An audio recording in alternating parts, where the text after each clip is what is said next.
Why is there no...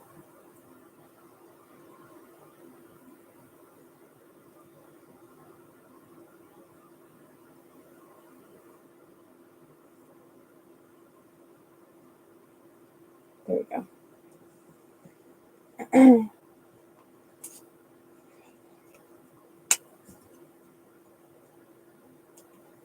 Hi, Diego. Making sure the sound works. Hold on.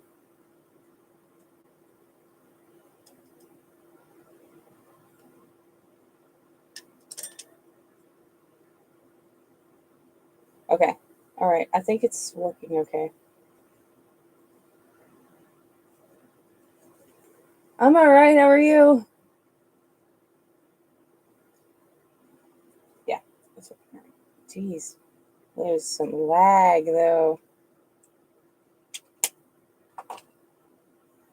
Okay. Let's see.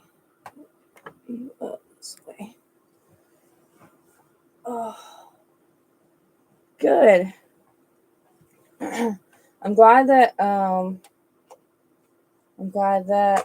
you and my sister are,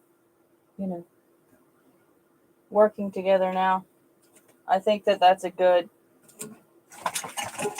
match. Oh no. Shit. Hold on, a bunch of cards fell down here.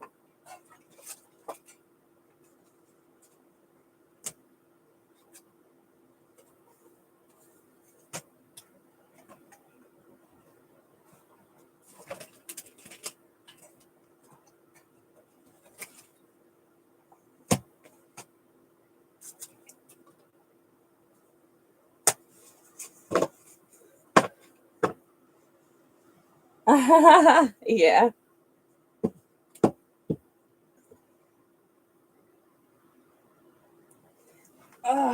I'm glad that you guys are talking. Um she's definitely got a lot of knowledge herself.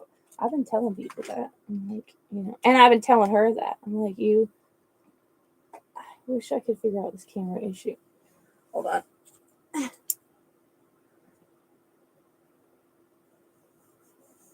That's okay-ish, I guess. It's my glasses that's the problem. Hey, Jenny.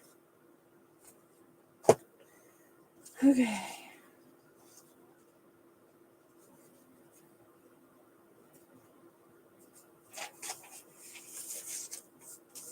Yeah. Okay, I want to make my coffee. Oh, shit.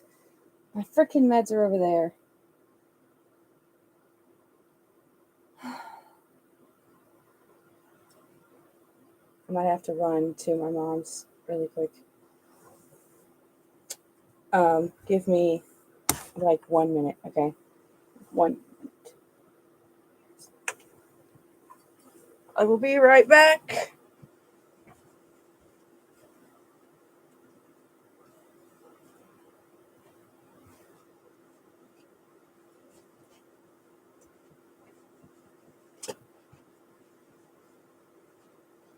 Somebody let people know that I'll be right back. But Mom, I'm already super hyper right now. I really have to get my meds. So I'll be right back.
All right, I'm back, people. Sorry.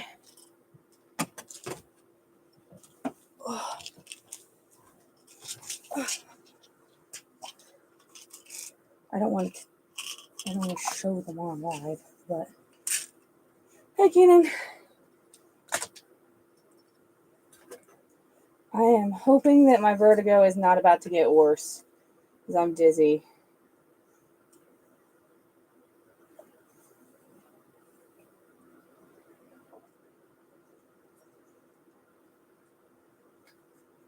Okay.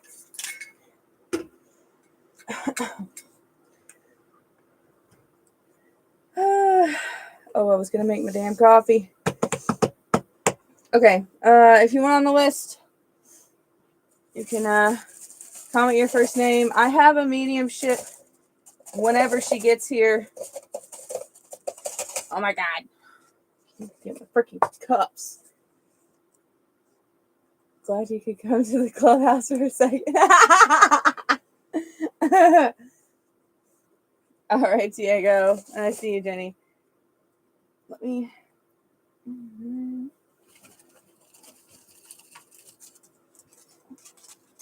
I already. No, there it is. Oh, God.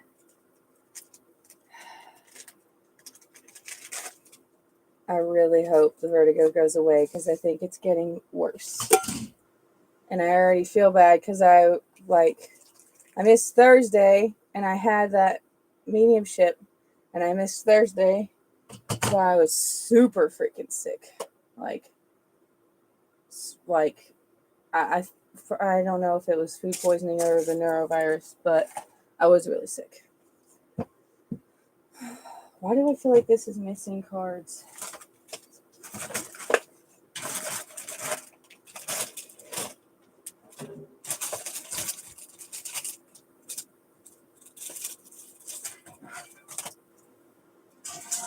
Okay, maybe not.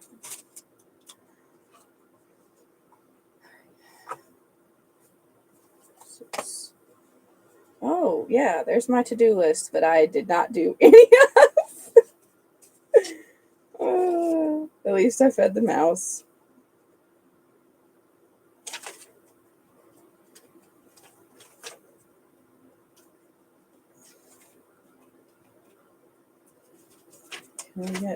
Thank you.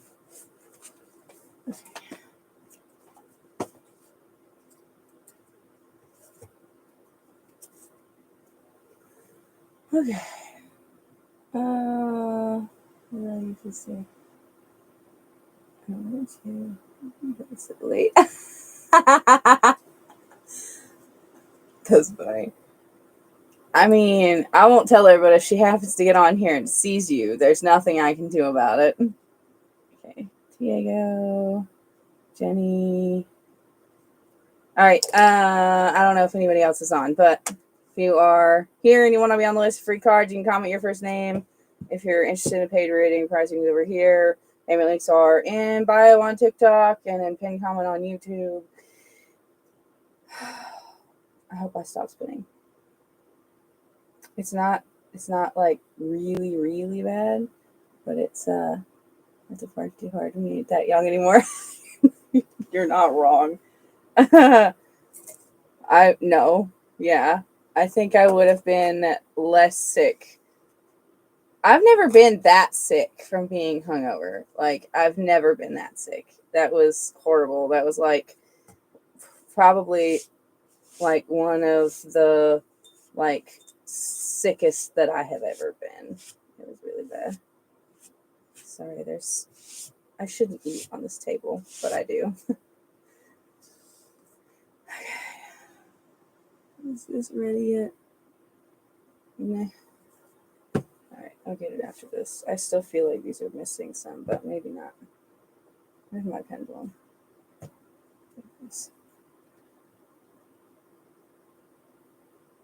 Yeah, I don't believe you. I don't believe. Okay, alright. Is there any missing from this deck? I fucking knew it. Hold on. I can feel it. Like, I know there's a card missing.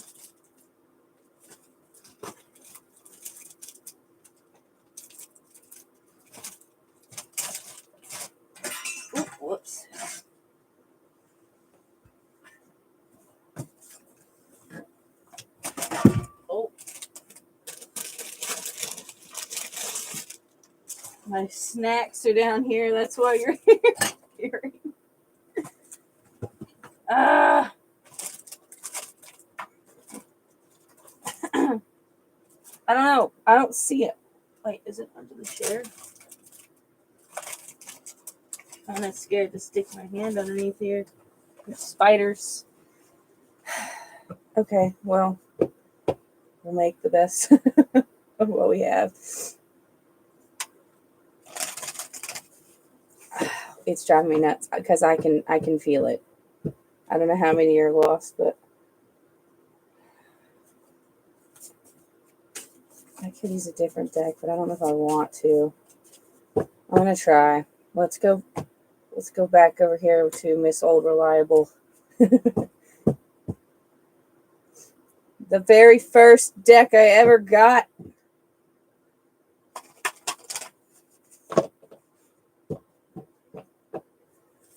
Okay.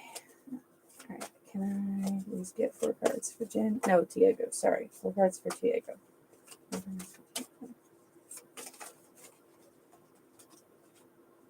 Wow. You are just lovely. Thank you very much for that. 4 cards.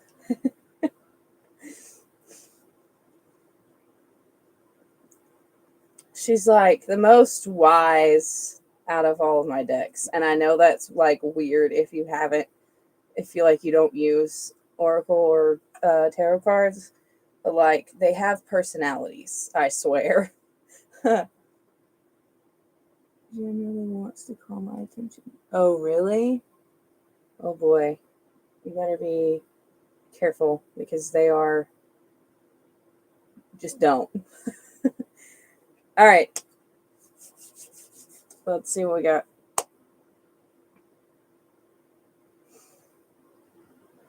I haven't read these in a minute.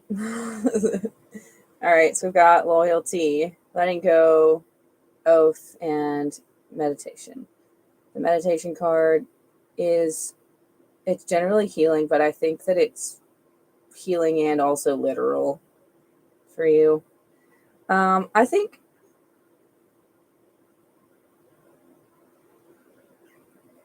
I want to say that it's about like allowing the shifts in perspective that have. I'm gonna fucking spill this. I know I am. Allowing the shifts in perspective that need to happen to move forward on your path. Like sticking to, the oath that you have now taken to to shift that, right? To do your healing work, your meditation, your energy work, etc. And so this like loyalty and letting go is, it's really about choosing what to let go of.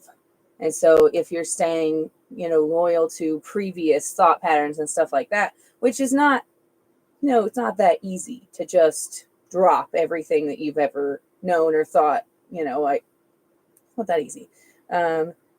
So it's a matter of work, right? Of choosing where to put your focus and, allowing new thoughts to form. She's good at bringing in that perspective. All right, let's see what we got with these. And choosing the spiritual path. Yep. And be careful what you work with. Jen are not ones to be worked with. They don't work with people. They are just tricksters. Can I get a card for teenagers? Ooh, I love this card. These are going to be a little rougher.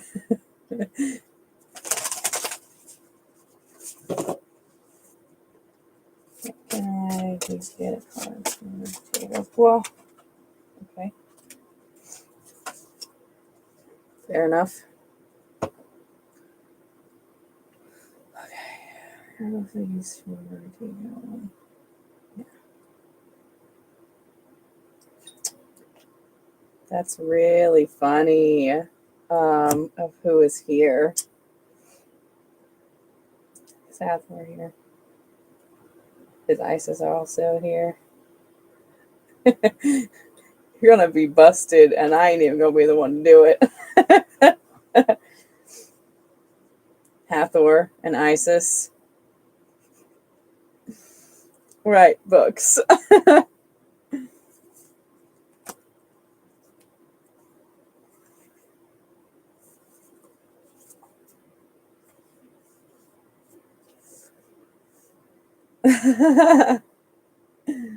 Okay, let's see.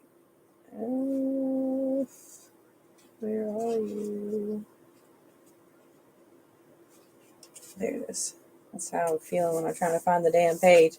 Okay, this one is frustration. I don't think anybody's over there on YouTube yet, but there's a lag over there anyway, so. Okay. So I don't do the free questions thing. If you want to get on the list for free cards, you can comment your first name. All right. Frustration. I feel the warmth of passionate truth rising within me. I notice inner friction and discomfort when it comes up. Just as physical friction creates heat, internal energetic friction creates a heat within us. If we get upset, annoyed, defeated, disappointed, or feel blocked from accomplishing what we want, we can likely feel the internal friction or dissonance rise up in our system. This friction can create the spark or flame that leads to anger or rage, but only if we fuel it. It is important to be compassionate with ourselves when we experience frustration. If we resist it, or if we create more friction, we will certainly fuel that bigger internal fire. This is an invitation to allow ourselves to be frustrated and to experience the holy fire and righteousness within our very human lives. Our emotions are valid as they are. We are invited to lean in rather than push harder or push them down. Frustration can arise from the patterns we've created within our bodies or nervous system. How can we remedy that and repattern our responses to frustration when it rises up? Gently notice any desire for things to be different than they are. Consider asking yourself, why do I get frustrated? Not from a place of self-blame, but with curiosity for deeper understanding. What can you learn from the passion within? How can that be fuel for deepened conversations or an expression of your truth? And then the questions. What do I do with frustration when it arises within me? How can frustration teach me more about what I value? And how can I ease some expectations off of myself and others? And then the ritual. The ritual is twofold. Create warmth, then create cool down. To create warmth, rub the palms of the hands together quickly to create friction or heat. Hold the hands to your cheeks, ears, or eyebrows. Feel the warmth. Repeat until you feel complete or frustrated if you feel like it. Then cool down and soothe the nervous system. Purse your lips as if drinking through a straw. Keep your teeth closed, relax the tongue, slowly sip in air to the count of 6. Pause for a count of 2, close the mouth and exhale slowly through the nose. Repeat 10 times and notice what you feel in the body. Return to this breath when needed. That's a good one. Okay, hold on, we got one more. One second.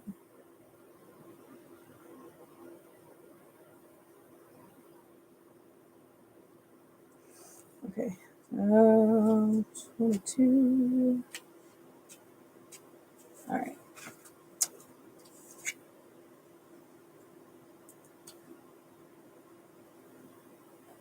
Spirituality rather than men. You know what? Boy, do I feel that. All right. This one is Bloom in the Mud. Okay. Lotus flowers grow in the mud, yet they spring from the muck without stain. Glorious. This is true of your own essence. No matter how strife or muddy circumstances have mired you, your true nature is without blemish, whole, lovely. Tap into that nature. Pull it from the depths. Your loveliness never changes. Your circumstances do. Your ideas of yourself do as well. But shame covers everything in filth. If you dig deep to your most essential self, you'll find a lotus, blossoming, fragrant, alive, and unfolding with luminosity. Don't settle for what the world, religion, your family of origin, or even your own twisted thoughts tell you. Go deeper. Your essence is an innocent, delightful flower, and your heart is its petals. Bloom. I love that one. That's one of my favorite cards in this deck. Okay, I'm gonna put the coffee bag in the garbage really quick. Okay, accidentally turned it up. I love this table so much. 1 second. Ooh, see, that's why it's a good thing the cup wasn't on the table.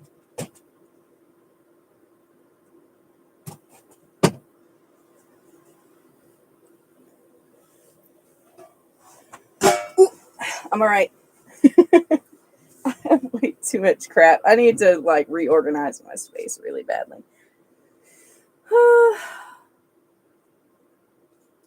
I hope that was helpful, Diego. I think that you're doing, for the record, I think that you're doing a great job. All right. Don't be too hard on yourself. Don't put too much pressure to move faster than feels natural. Like pushing a little bit is reasonable. But just don't stress yourself out about it, or like, be be mean to yourself because you're not moving as fast as you think you should.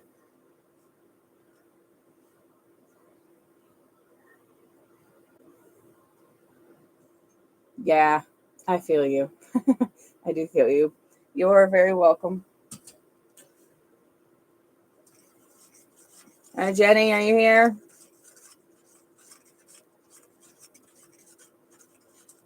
Also, do not go crazy. I also feel that.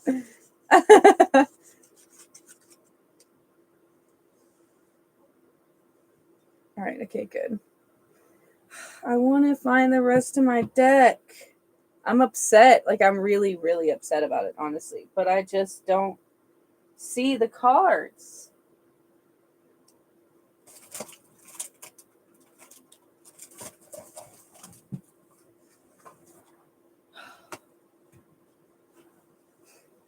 I'm sorry, Poppy. I'll find you. That deck's name is Poppy, by the way. You're welcome. Okay, all right. Jenny is next. I guess it's an interesting change to use this one tonight. Let me just put this creamer in my coffee so that I can at least get a sip of it before it gets cold.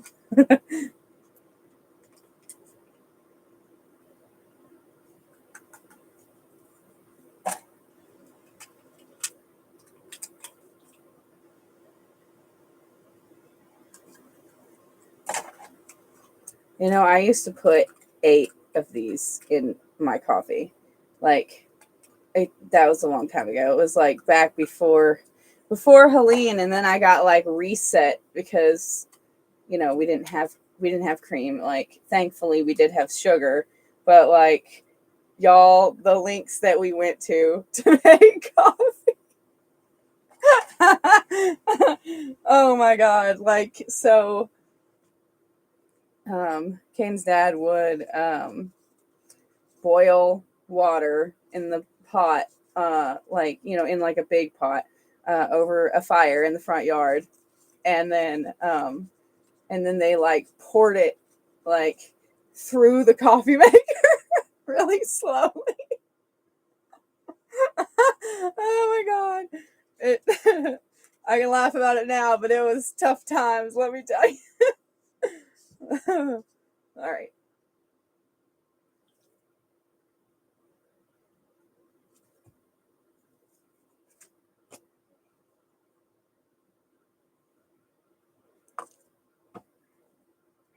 Okay.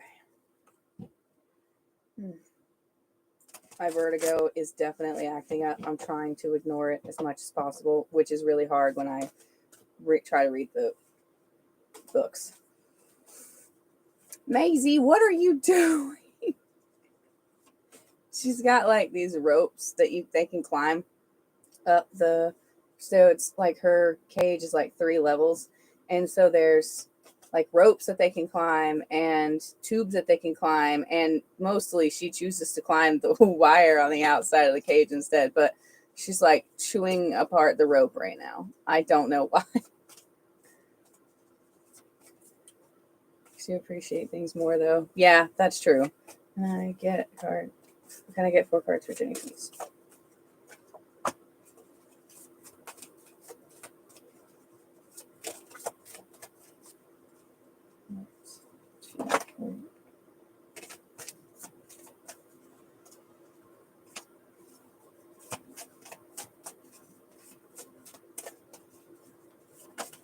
Ah! So very sorry, madam. Oh my gosh. Oh shit. This is unexpected. Okay. So I've got healing. I've got honesty, which is usually my like confirmation card. And then love, and then something new.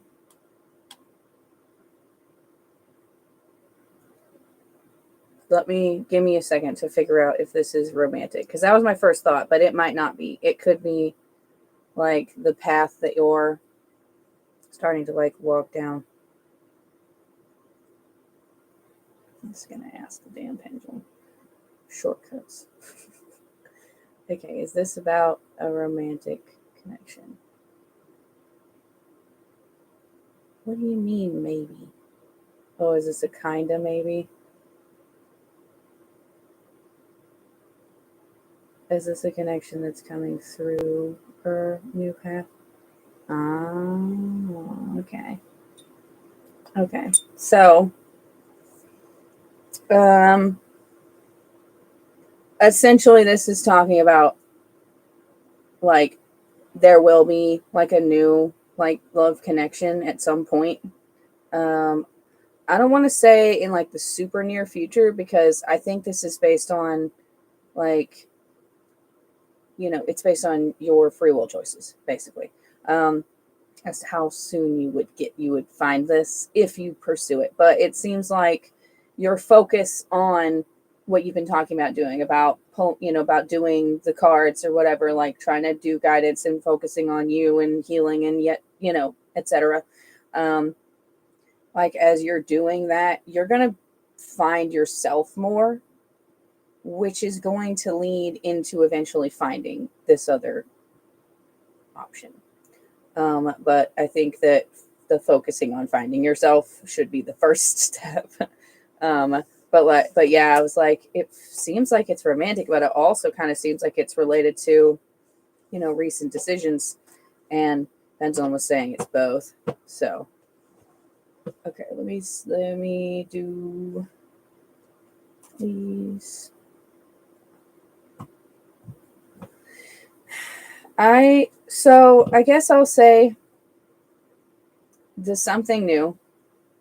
There's the potential that it is a like if you're shifting and he shifts, and it could be like a transformation of the energy potentially.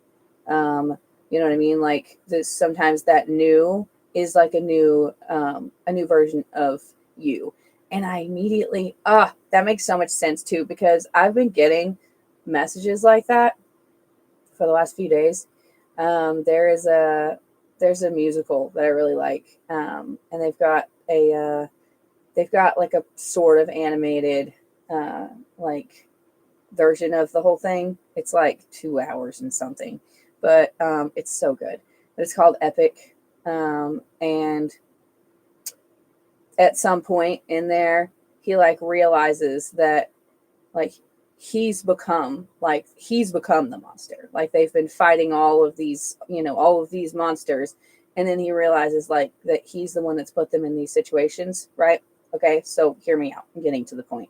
um so the like he meets another character that's like psychic or whatever, and he tells him, like, I'm seeing someone that's like, they're living your life, short version, okay, of the song. But, I'm seeing somebody that's there living your life, and it's no longer you.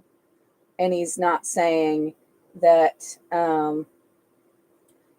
it's not saying, that it's not him, physically him, but it's just saying that, like, he's changed. He's not the same person. So it definitely could be in relation to that. I think that a lot of things are shifting. So where they're going from here is going to be, I'm going to say, mostly destiny ruled, mostly like, there are the fate things, and then there's also free will. But I think things are definitely shifting. Because I'm moving on. Hello, Amber. So if you want to get on the list for free cards, you can just comment your first name. I don't do the free questions, but I will say this. Screw them.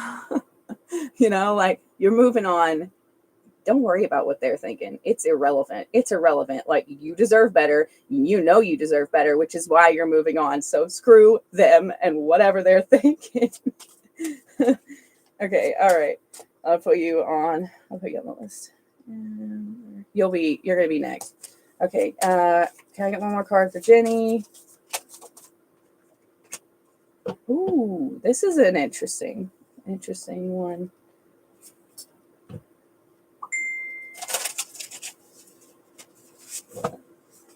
Okay, can I please get a card for Jenny?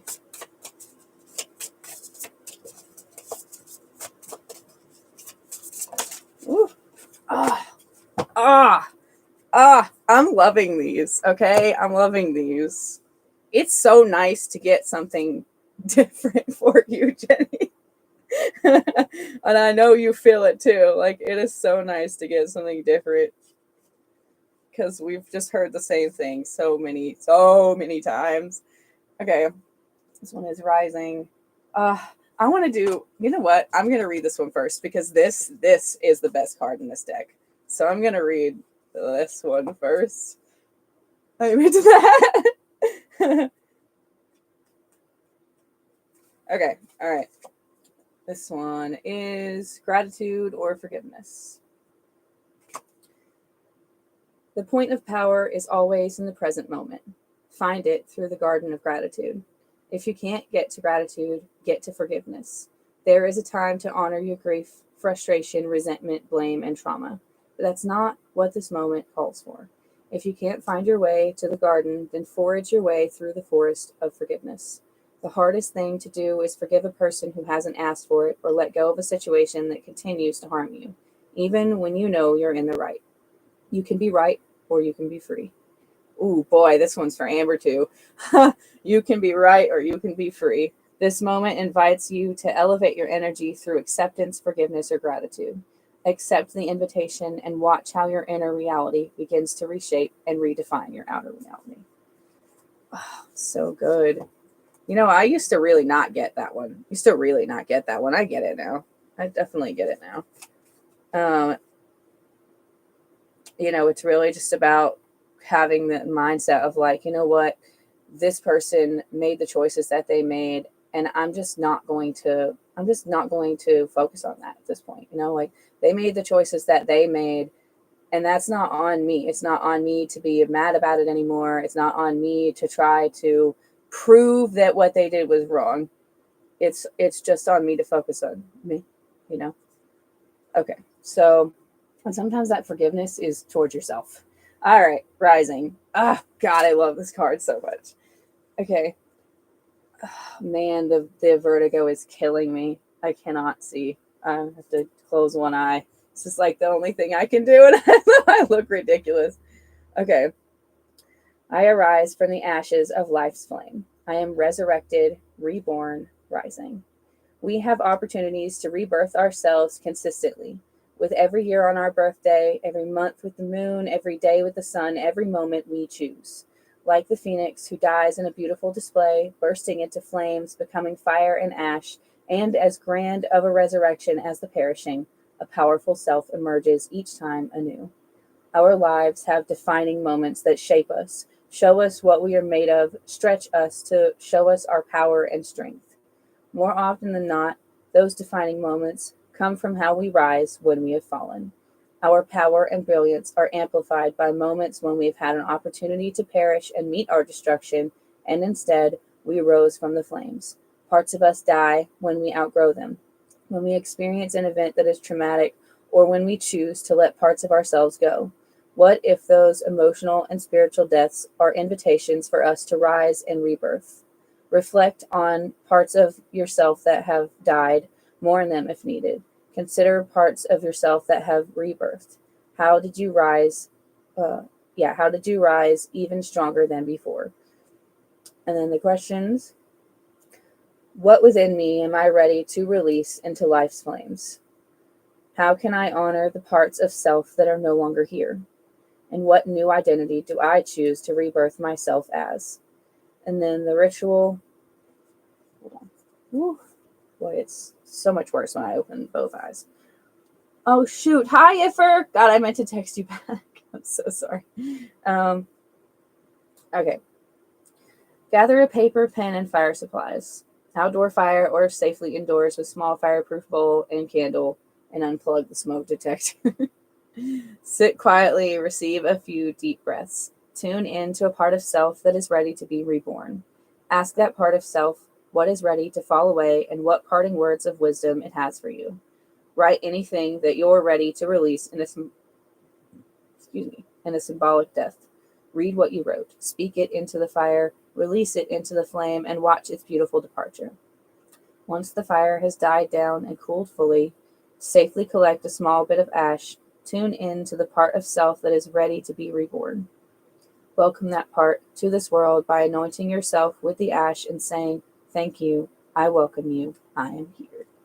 Ah, it's so good. I love that card so much. I really think that like the perspective shift is happening, to where like I think that you feel like your focus has shifted on the marriage. And instead, I think what's actually happening is your focus is shifting to you, which is where it should be, like you're staying where you're at and working through things for yourself, and then we'll see what happens, and if he's working through things for himself, then that might end up going somewhere positive, because this is very free will based. But I think that like the reason why they're different is because the perspective shift is you're not looking externally for validation. No worries. I was just happy St. Patrick's Day. Yes, happy St. Patrick's Day yesterday. I'm sorry. I hope that those were helpful. I'm excited that they were different. Yeah. Okay. All right. Amber, you still here?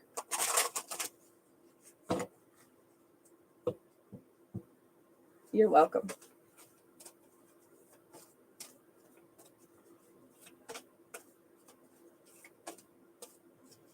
Yes, I can put you on the list. Whew. All right. Is Amber here?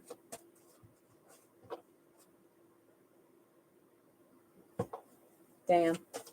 I was kind of excited to tell her something because it felt like there was something. Like somebody was trying to say something. Literally, High Priestess of Spirit. Like there was somebody trying to say something. Oh well. People think. This is why I do this. This is why I don't do the free question thing, because there's things that like you guys are supposed to know, right? Like there's things that like are important for you to know, and it's usually not the thing that you think you want to know. Okay. All right. If you're up. Okay. If anybody wants a free card, you can comment your first name. If you're interested in a paid reading, pricing over here. Payment links are in bio on TikTok and pinned comment over here on YouTube. And I guess that's the whole spiel. Okay. I know. The list is very short tonight. Maybe it's because somebody's trying to, like, they're trying to look out for me and not let my list get super long when I'm, like, already dizzy as hell. Okay. And I get 4 cards for Iffer. And I'm using this deck because I dropped the other deck and I think I lost a couple of cards and I can't find them. Okay, can I get 4 cards for Iffer? So we're going back to the OG. The very first deck that I ever got. I don't know. I think you've been on here long enough to have seen this one. This one. Very first deck that I ever got. I didn't find you Thursday. No, it's not your fault. I was super freaking sick, so I wasn't on Thursday. I was like, I think I had the neurovirus, but I didn't go to the doctor. So like, it's going around right now. So I'm assuming that's what it was. But oh my God, I was sick like all weekend. Yesterday was the first day that I felt less like I was dying. Used to use that the most before. Yes. Yep. This is the one I used to use like all the time. My Nana got me this deck when I was 15. It's the first deck that I ever got. And like she got it at Barnes and Noble for me because it was based on a book series that I really liked, the House of Night novels. And we had to like hide it until we got home. And then I had to hide it because my pop was like super Christian and would have lost it. But I love this deck. It's very sentimental and she's very wise. And I'm also going to say kind. Like they all have different personalities and she's very sweet. Okay, now I got that sick too. Oh no. Can I do 2 more for Iffer, please?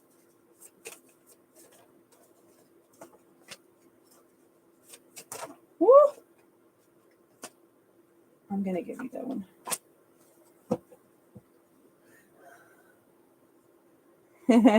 Yeah.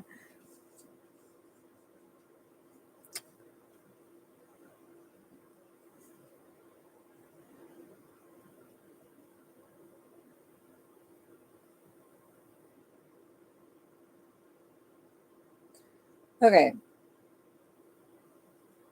1 second. Are all of these for Iffer? Including this one? Okay, thank you. Starting to be able to hear it, which is insane. I have not experienced that before, but I swear to God I can hear it. Normally it's just a vibe. All right, so we've got message, hope, beauty, vision, and then rigid. Okay, so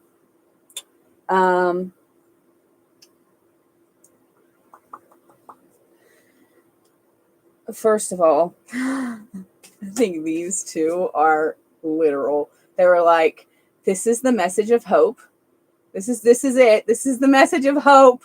Because you're over here like, somebody please tell me that things are about to get better.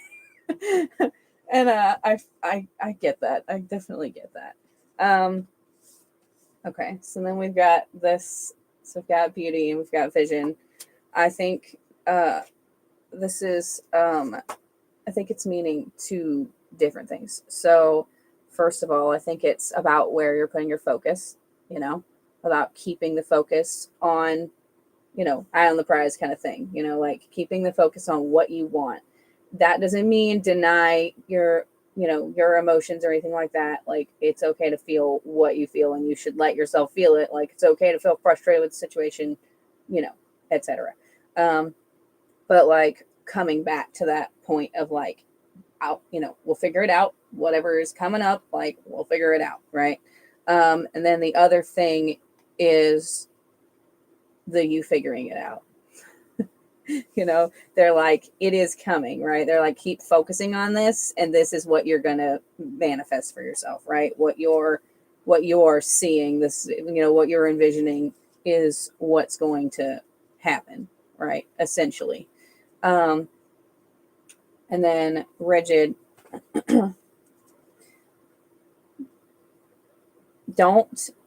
It could be you, it could be potentially somebody else, but don't let your stubbornness or someone else's stubbornness like ruin an opportunity because you're afraid to like be flexible or like, you know what I mean, change the approach, that kind of thing. Because life throws us curveballs all the time. And if you are standing still like a brick wall, you're not going to dodge it. Right? They say roll with the punches. I think that because I think this is what you have a habit of doing. I think that, like, you know, you're like, okay, here's the goal. We are keeping the eye on the prize. And then, like, not, I want to say, not using obstacles to your advantage, for lack of a better way of putting it. I'm trying to think of how else to phrase. Oh, God, do not close my eyes. Sorry. The spinning. Okay. Um, mm, Give me a second. Okay. Um, right. Uh, the how we get there. Right. And honestly, even the what we get to, like it's a good thing to have the goals. It's a good thing to, you know, focus on the positive and focus on the what you can get, you know, get to, etc. The point is that, like, it might end up being maybe a little different than what you thought it was going to be, but it's still going to be a good thing, you know? So just keep moving forward. This is the message of hope that, like, things are going to, I need to stop nodding my head. Things are going to get better. Use the obstacles to your advantage, right? Like, don't keep things so set of how you think things are supposed to be that you kind of miss what's over here, you know? Okay, let me do your other two.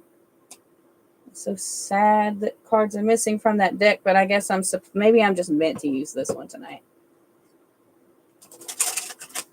It is less for me to look at, and I do have it memorized really well, so maybe that's why, since I'm spinning, maybe somebody was like, just use this one. Just use this one. It's easier.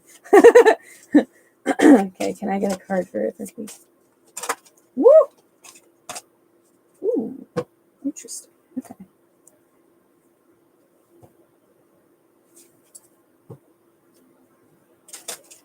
Oh, what was that? That was a terrible shuffle. That's what that was. That was my fault.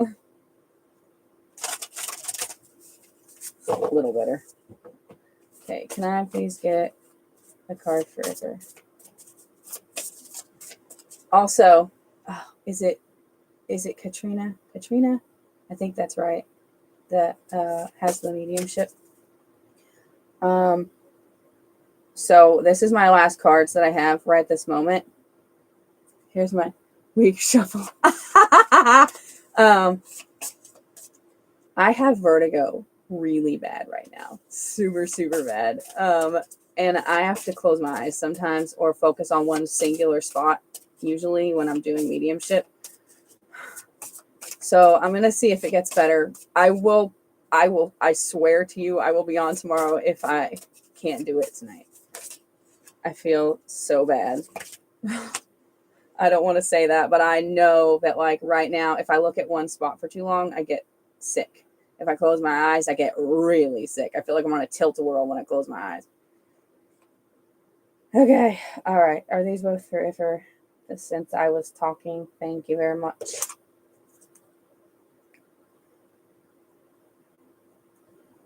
Thank you. Okay.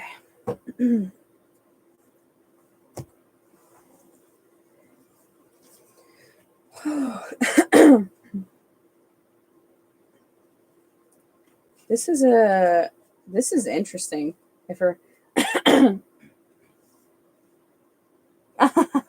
No, it's really not, especially when you get sick on those kinds of rides. Although I will say, the last time I got on one, it was kind of worth it. It was super fun. Who's touching my arm? Somebody's touching this arm. And I know that my guy's on this side. He's always on this side. Okay. All right. So, okay, this one's voice.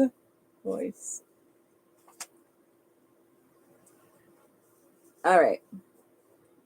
Whew, boy. Okay, we're going to hold it up. Maybe that'll help. My voice is important. I speak my truth. I use my voice. I speak what needs to be spoken. Oh, I just had a thought. Hold on a second. Let me write it down because I'm going to forget.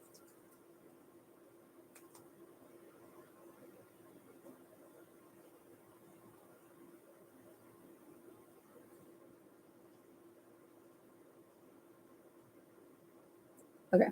Sorry. It was actually about Jenny. I was thinking like, I was looking at the book in the screen over there for YouTube, and I was like, she's using cards and everything now, so I'm gonna send her a picture of this deck. It was expensive, but it was worth it. All right, okay. My voice is important. I speak my truth. I use my voice. I speak what needs to be spoken. Many of us have been told at some point to be quiet, shut up, don't make waves, or that our voice was weird, too much, didn't matter, or wasn't unique enough. Maybe we haven't felt heard or validated, or have had repercussions for speaking up. Perhaps we felt the beauty of speaking up, feeling heard, and how it supports others when we share our truth. Whatever our story is around expression and our voice, we likely have one that shapes how we speak and share. Hey, Charles. Everybody gets so excited when they see you on.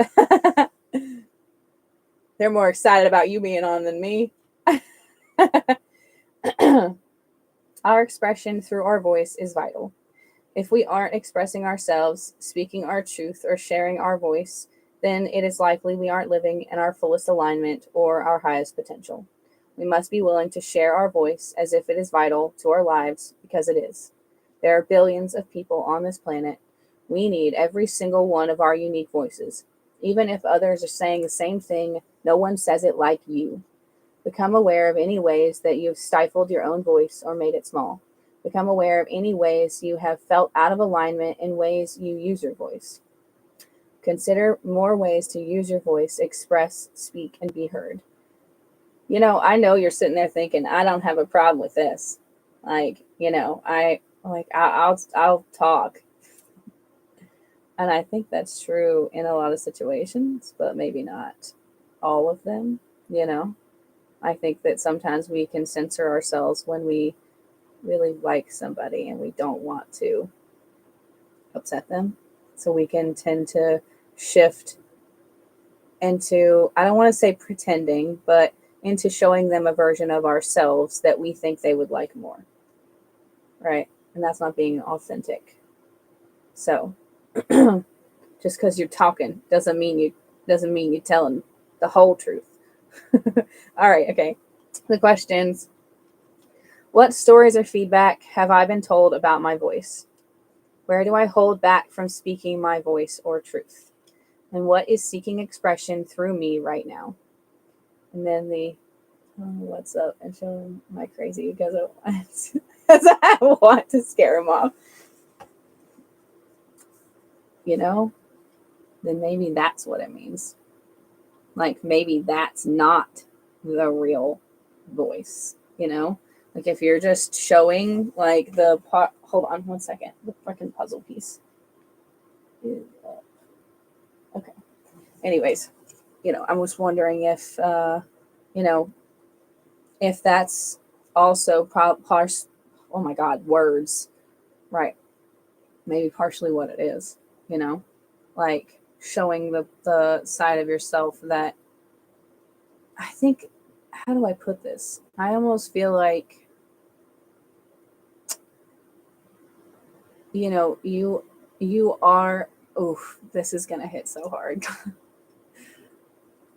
You have been so strong for so long that I don't think that you know how to just rest. I think that he can handle it.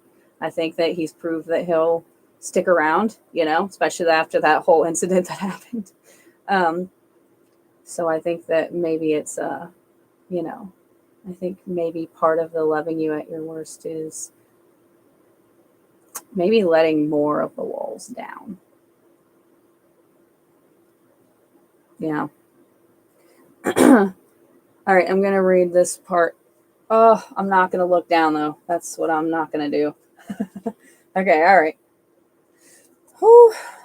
Okay, the ritual. Sound your heart out. Make weird sounds. Find a place where you can be in fullest expression without worrying about anyone hearing. Shower, car, home alone. Okay, I know that those are kind of not possible right now. I'm in the car. Invite yourself to make 5 really weird sounds. Anger, chaos, howl, scream, squeal, whatever feels weird to you. Commit to expressing them as fully as you can. Feel the energy of each sound through your body. Make your face match the sound. Then invite your body to express what it feels in the moment through sound, without any refinement, just raw sound.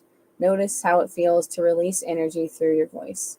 Then speak words about something that feels like it wants to be spoken or expressed, and notice what you notice. I don't even know the half of it. Oh God. In the car alone now. I don't back home yet. Oh well. Maybe that's the person that it needs to, you know what I mean? Like it's a good thing that you can speak your feelings to that person, but it could potentially be about more than that person, you know? Of course I went one past it. Okay.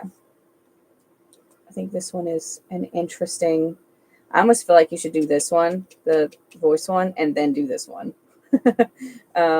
Okay, because this one actually has instructions, and these don't normally come with instructions. Okay, so this one is listen to the music of your soul. There is music that comes from the deep. You don't hear it on a phone or streaming service. In fact, to hear this music, you must disconnect from all devices and enter the silence of nature. Excuse me. Walk on the beach, sit with your back against a tree, pet an animal in silence, enter. I'm sorry, I just saw like a. I just saw like a raccoon just like waddle up to the car. Okay, all right. Don't pet any wild raccoons, okay? They carry rabies. Okay. Get it together, Alex. Jeez. Because of something he said that scares me. Ooh, interesting. Oh, the funny. So it was talking about petting an animal, right? Just like sit and pet an animal or whatever. So, and he said, but something. Oh shit. Okay. Well, like I told, Katrina, I need to not be spinning because I can't like I have to focus. Whenever I do mediumship, I generally I find a spot. I have a blanket that's over there that I'm using as a curtain for my blanket fort. And so like I'll just find like a star that's on it and like focus on that, and it helps me tune everything else out. And right now that star is moving. Sent you a video of my car a couple days ago. Oh, really? Oh my God. They were cute and wanted to come home with us. Oh my God. Why do I see you like adopting a squirrel? Okay, all right. Let me read the rest of this. Although I guess you're the last person on the list right now, so it's not really a big deal if I'm taking my time. Okay. Sit with your back against a tree, pet an animal in silence, enter the space between sleep and waking, tenderly present with your wild animal body. Listen deeply. The music is from the echoing halls of Source and can only be heard when you lay your head down to your soul and listen. Most of us, sorry, I can't see it. Okay, there we go. Most of us put this kind of listening off until we are in breakdown, forced to slow down due to crisis. Don't wait for that moment. Take a break, disconnect, seek nature. The rhythm of your belonging will sing to you. Tune out reality and surrender to the harmony of truth you find there. I kind of want to know what he said.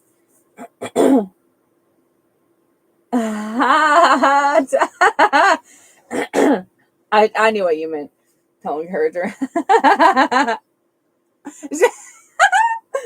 Oh my god, you guys crack me up. My very cold coffee. I don't know why I even try.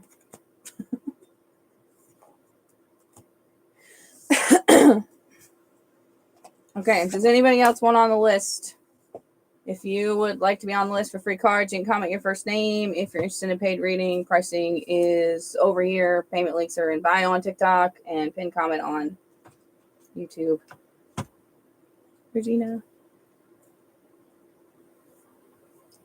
Yeah, okay, Regina, Katrina, Charles. Wait, Regina, Charles, Katrina. Okay.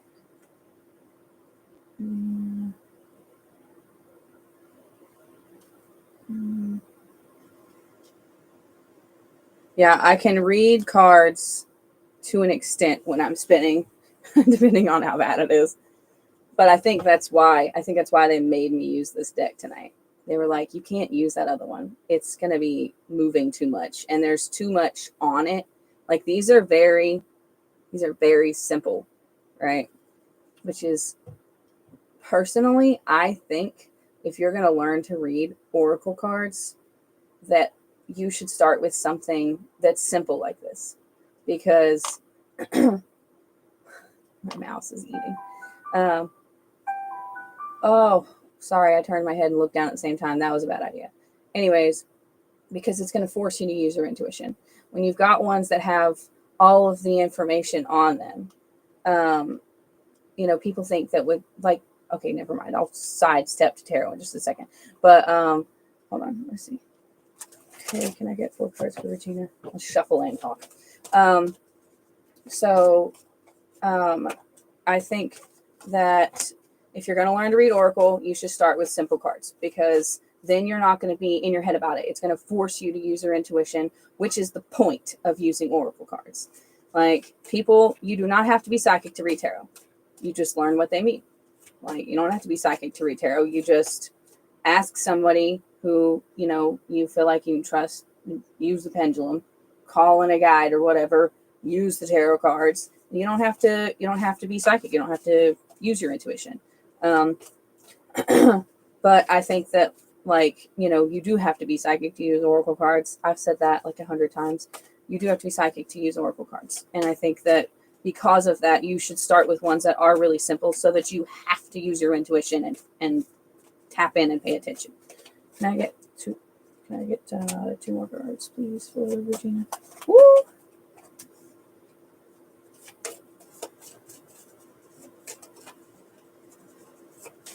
Oh my goodness gracious. Where did it go? There it is.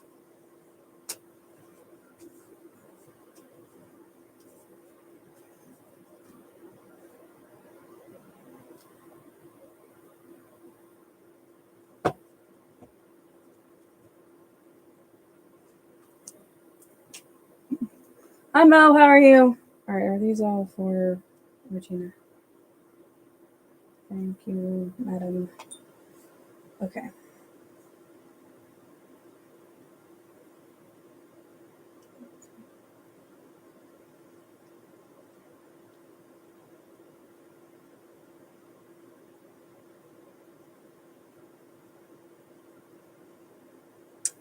Okay, so I think that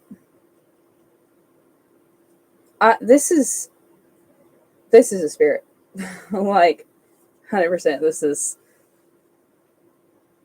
That's one of the reasons why I was like, is this one forever? That's why I was using the pendulum, and it was saying, no, it's for you. This is about a spirit. So confidence, loyalty, fulfillment, denial, and reminder. So it's somebody that's saying, like, no, I'm still here. I'm not going anywhere.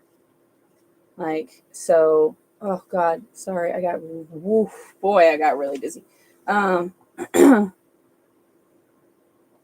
Okay. Anyways, yeah, this like confidence and loyalty, I think that it's coming from a place of like,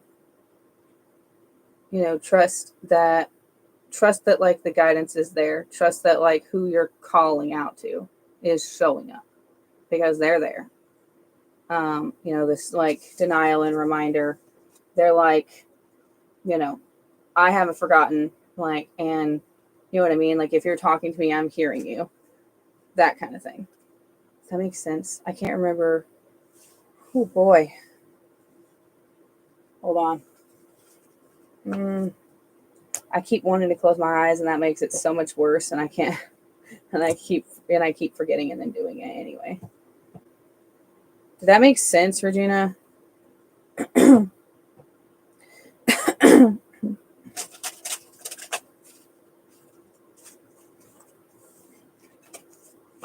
If the pendulum lied to me, I'll pull again.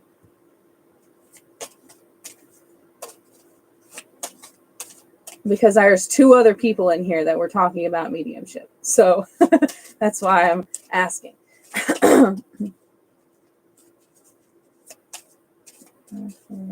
Virginia.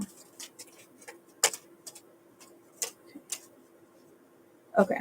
Yeah, that's why I was like, I think, like I said, there's 2 other people in here that are talking about mediumship. Oh, yeah. Okay. It could have been Katrina. So, okay. I need hello over there on YouTube. If you want to be on the list for free cards, you just comment your first name. Ooh. Damn, I hope not.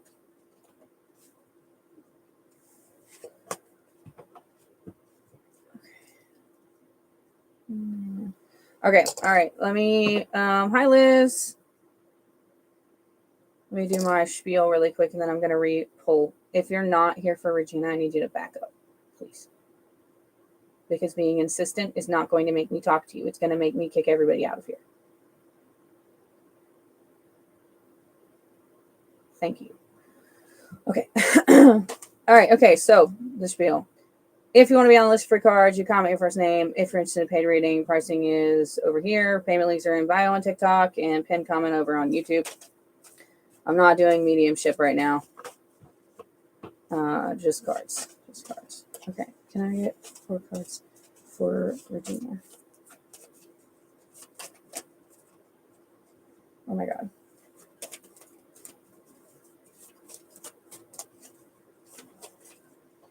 Everybody settle down. Jeez. It's so loud in here right now. It's so loud. Can you just be the bouncer? Everybody back up. One more. Here Woo! Here we go. Okay. I'm gonna try this. I got you, Liz. I got you. Also, the list right now, I'm on Regina, and I've got Charles, Katrina, Tino, and Liz. If you have to leave, please just tell me. My readings are kind of long, but they're worth it. Okay. Meditation, conclusion, oath, and wishing.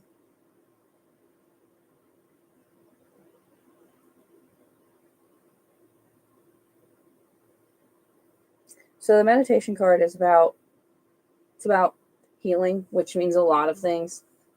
And especially with this like conclusion card and this, so I'll show you the card. So the conclusion card is, so it's 2 books. It says chapter 1 and then the end, right? So this is definitely like giving like perspective change, right? And also life changes because of the perspective change. When perspective changes, everything else changes. And so I think that this like oath and then wishing, like I'll just say wishing is kind of self-explanatory, but it's more like wish fulfillment.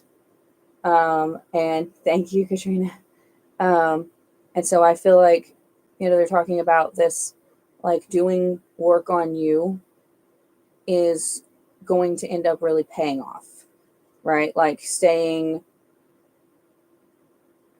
with the oath card, like staying committed. That's the word I'm looking for.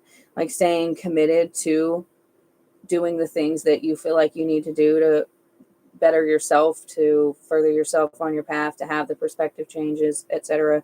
Like it's going to end up manifesting you. Okay, Liz, thank you. It's going to end up bringing you what it is that you're wanting. So I'm going to say it's like a good job, keep going. Sorry. Yeah, it's coming through like a good job, keep going. Like I feel like I'm seeing like multiple books, right? Like you've closed a book, moved on to another one. You've closed that book and moved on to another one. So you just kind of like keep working through that series. That series is life. Okay, let's see what we got with the other ones.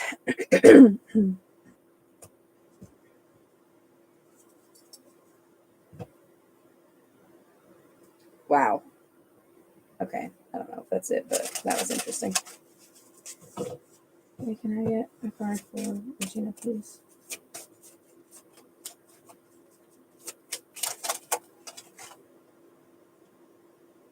Okay.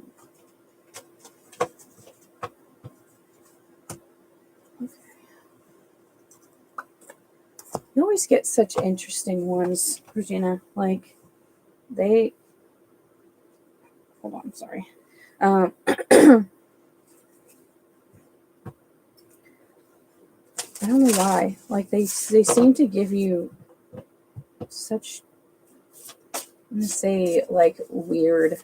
like, weird answers. Can I get a card for Regina, please?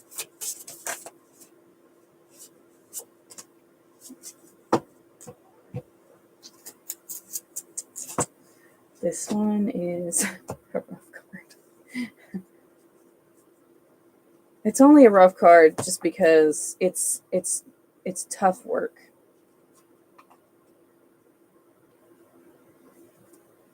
Okay. All right.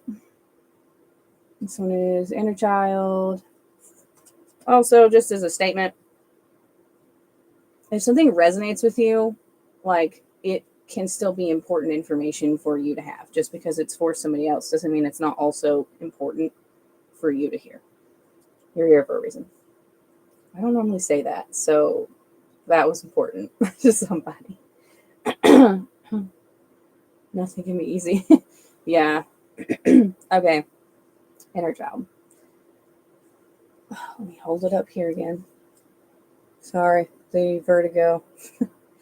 Okay. I listen to the parts of me seeking to be heard. I look at life through the lens of playful curiosity. So much about our lives were shaped before we were even consciously aware of what was happening. How we perceive love, communication, the world, other people, and ourselves were happening far before we knew how to write our names. Our nervous systems have been tracking and processing information since the womb. That forms how we walk in the world as adults. We haven't outgrown our inner child. They are still within us, with many stories to share if we are willing to listen. As children, we were naturally creative and uninhibited. If we were told we were too much of something, perhaps we learned that we needed to make ourselves different to receive love, which led to making ourselves and our emotions smaller to not create waves. Maybe we felt like we were not enough. So we overcompensated. Perhaps those of us who had gifts of sensing energy were told that we were weird, wrong, or to stop daydreaming. And so we denied our true nature. Check in with your inner child to see what wisdom they have to share. Consider turning to them for guidance in times of uncertainty. Invite play, creativity, and curiosity into your life. And the questions? I'm going to drink some water in a second. Okay. What pains from my childhood shaped who I am now? What younger version of myself was my favorite and why? And what patterns do I have now that I remember as a child? This one can be such a rough, that's what I mean. Like this one can be such a rough one to tackle. Okay. Then the ritual: listen to the wisdom of your inner child. Hold the archetypal energy of a trusted elder, a caring presence that listens patiently. Let your inner child know that you are there to listen to them without judgment. It is safe to speak their truth and that they can say anything. You will love them unconditionally. Imagine sitting down for ice cream, cuddling up somewhere cozy, or whatever your inner self wants as the space. Sorry, guys, the words are moving, okay? um, Set a timer for 10 to 15 minutes and just listen. Listen to their story as they speak it, freely and without editing. Let them speak it with emotion, unabashedly, pouring out unrefined truth without eloquence. Ask them what they need to feel really nourished and loved. Thank them for sharing. It's such a good, like if you do therapy, like, you do something called internal family systems work. And that's part of it. It's like finding the inner child and having a conversation with them. Just in different ways. Okay, so this one is Conjure the Magic. I can't even hold the book open. Conjure the Magic. After Regina, so I've got this one more card, and then after Regina, Charles, Katrina, Tino's, Jesus Christ, Tino and Liz. Okay. And I keep doing this because I have vertigo and I can't see. Therapy sucks. Just learn about family systems on the internet.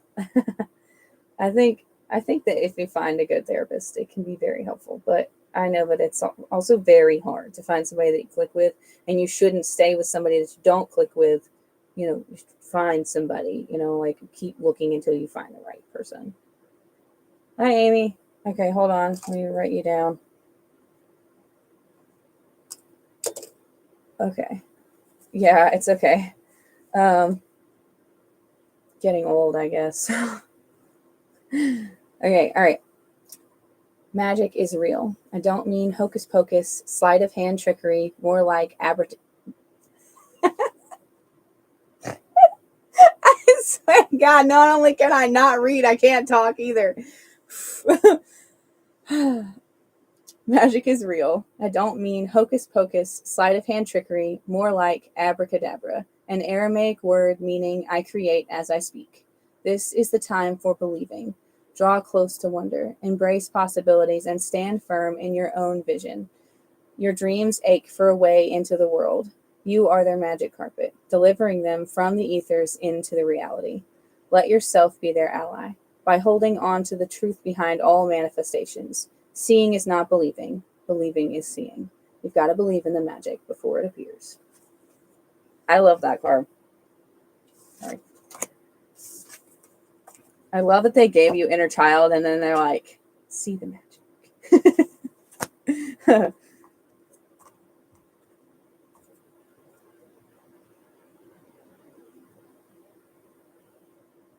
Okay.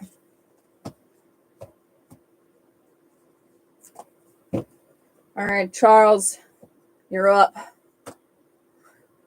I don't know if you're ready for this. I don't know if I'm ready for this. I haven't got cards. I haven't got to do cards for you in a minute.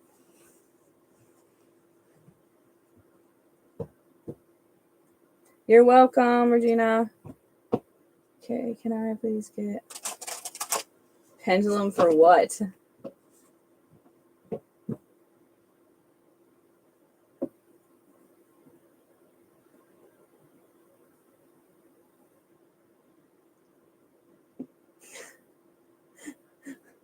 I can't do that. Like, it doesn't tell me, like it doesn't do that. Okay, can I please get 4 cards for Charles?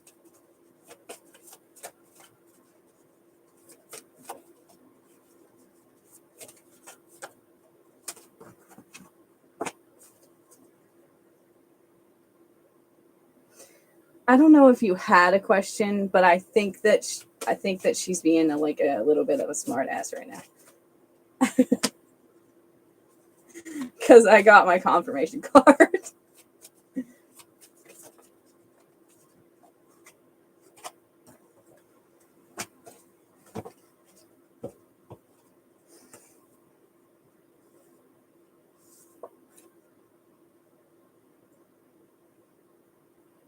Interesting. All right, so we've got honesty, which is my like yes card. High Priestess of Earth, letting go, and then vision.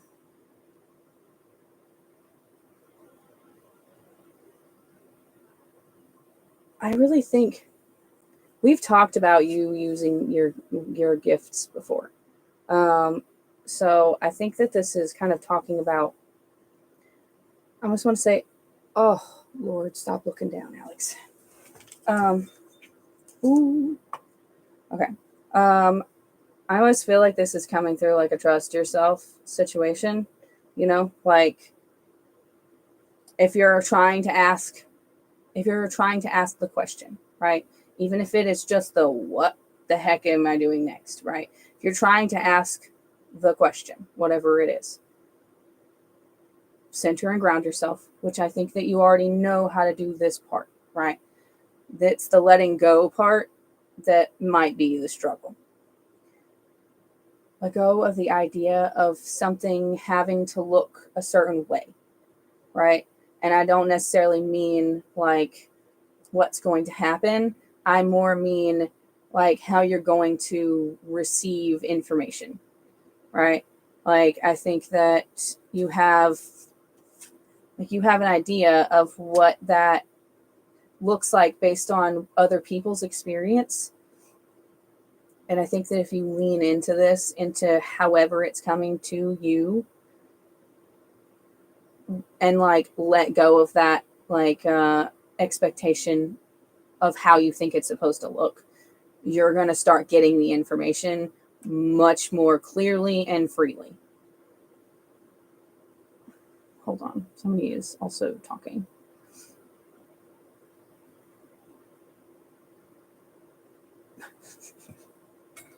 Sorry. my guide is like drink the water.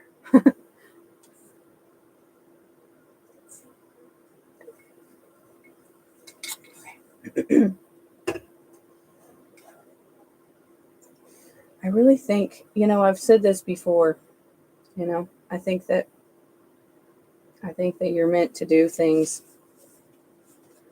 with your gifts. I think that it's just a matter of pursuing that,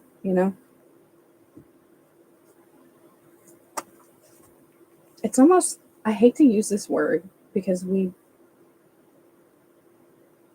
I think we all know at this point that like I'm not Christian, but it's almost like I can't even spit the word out.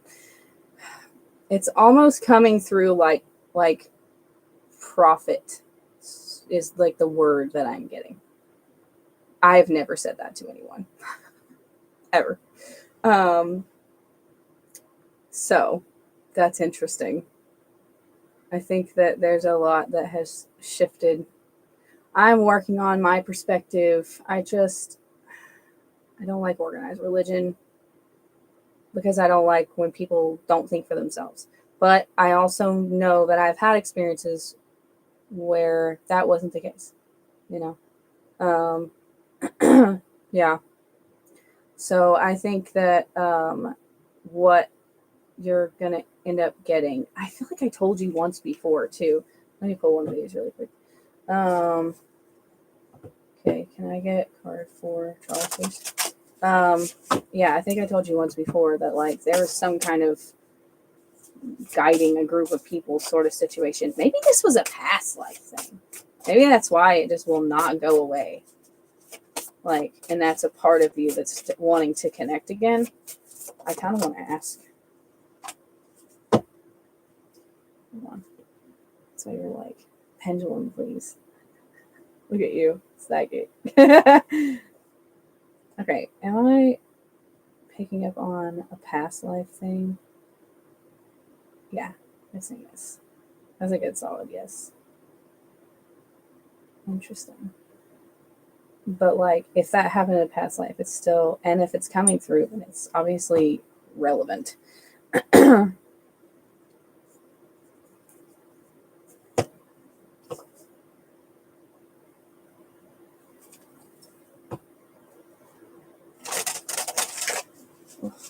Lovely. Thank you. Okay, can I get a card for Charles, please? Oh my gosh. Okay. Oh, you were in here when I read this one a minute ago. Oh my dear goodness. Okay. Too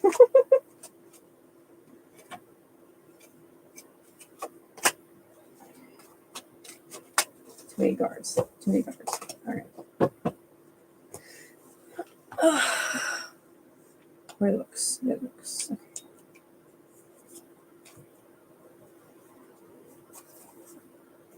Also, I need to mark off who I'm on because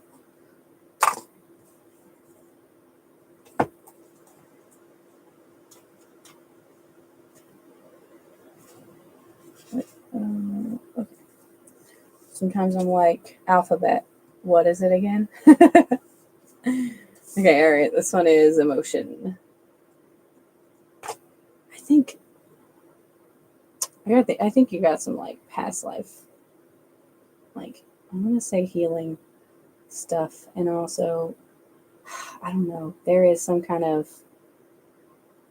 like intense connection with that stuff, which is why it keeps coming up. All right, okay. Emotion. I allow myself to feel all the emotion and energy in motion that flows through my body. I feel in order to reveal and heal. The word emotion originates from the Latin ex movere, or to move out. Emotion is literally energy in motion, a moving essence within us that is very much on purpose. We have likely heard or have been told this about ourselves of being too emotional or experiencing too much emotion keeps us in a bad or negative place.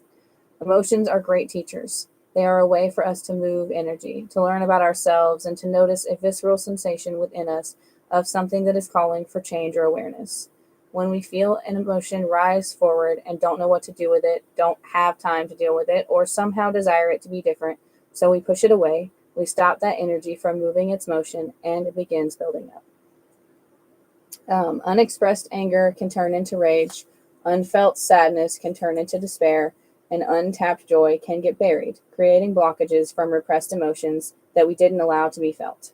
To not feel our emotions is to deny ourselves wholeness. Notice any times of trying to push something down only for it to keep persisting. Allow emotion to move through. Grief can teach us about acceptance and resilience. Sadness can teach us about loss and desires, and anger can teach us what we are passionate about. Allow some gratitude for any emotions that are wanting to flow. And the questions: what are some emotions that are coming up for me to feel? What times have I stopped myself from feeling my feelings? Boy, my country came out when I said times, didn't it? Uh, what are some emotions that I don't want to feel and why? And then pages are falling out. Okay. Then the ritual. Oh, I love this one. Like, this is such a good one. And like, you can use it for more than just this one, but I really like this one. Okay. Enter into an empty bath, alternately hands in a sink. Turn on the faucet. Imagine each drop of water is a representation of your emotions. Watch as the water pours in and fills all the space around you.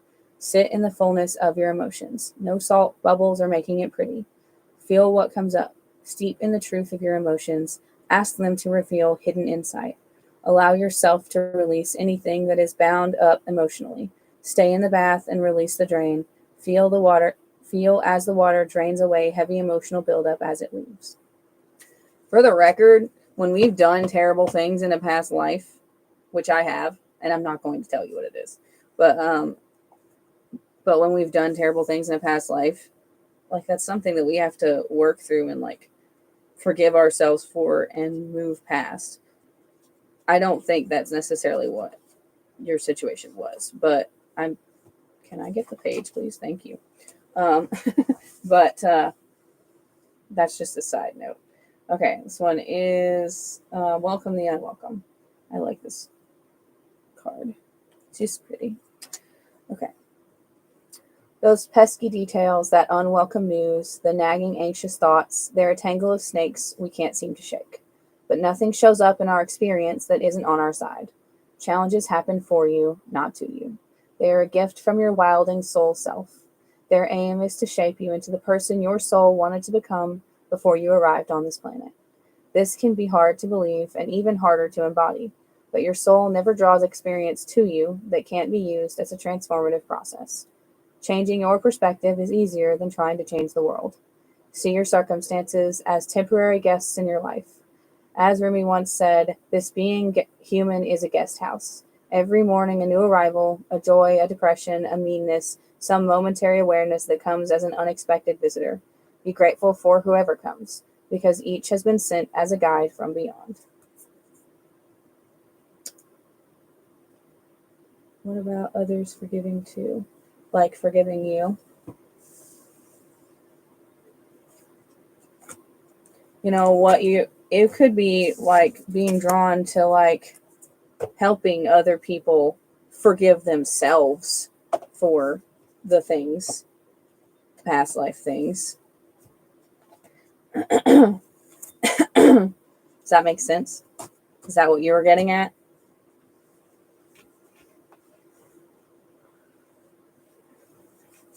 Ooh, ooh, ooh. I don't know if this is it though. I had a thought.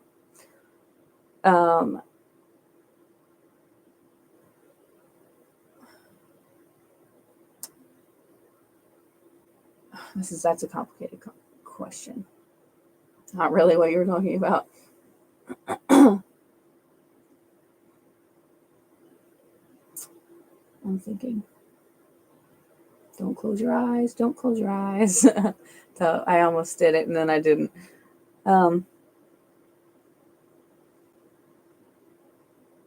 Such a weird. It's such a weird situation that I'm picking up on.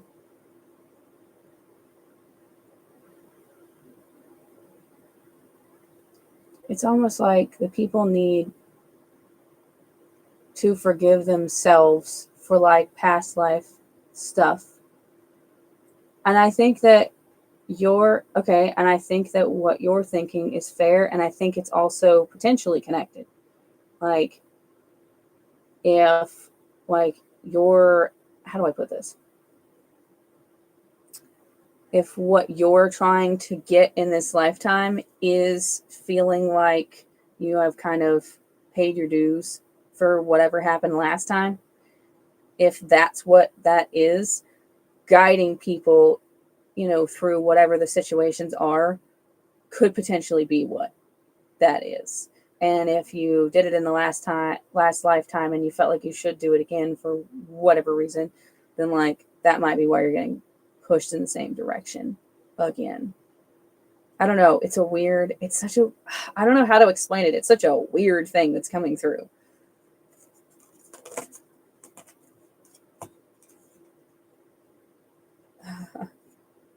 Wow. I don't know if any of that made sense. I hope so.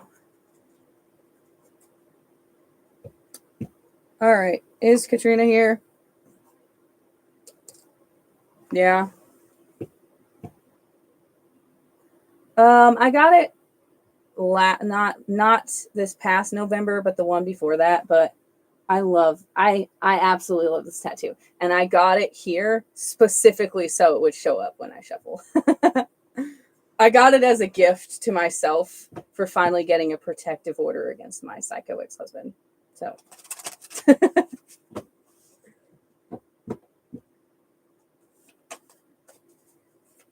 Thank you. You're welcome, Charles. Okay, can I please get 4 cards for Katrina? Oh, my God. Okay. I might give, I don't know how many this is. 3, 4, 5, 6. I don't do reversals with these cards. I'm going to give you all 6 because of the lack of mediumship right now. Oh, shit. Okay.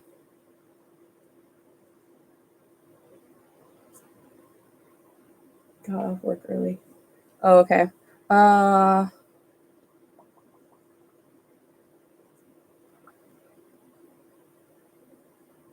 That's Katrina, right? I think.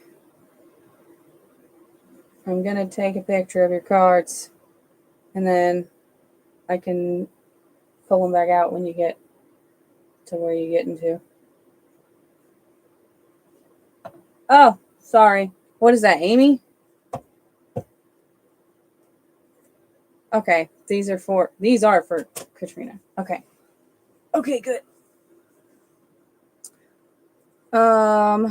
There's Katrina, who I'm on, and then Tino, if they're still over there on YouTube. I don't know for sure if they are. And then you. And then Amy, if she gets back. Oh, shit. Hold on. It got worse.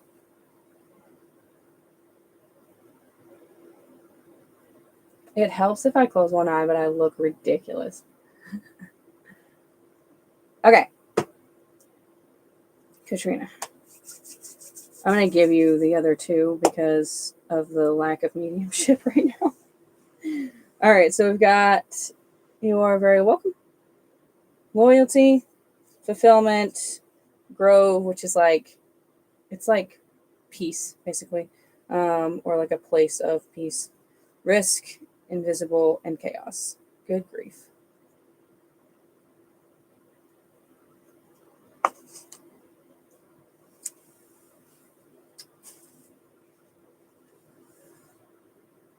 Okie dokie.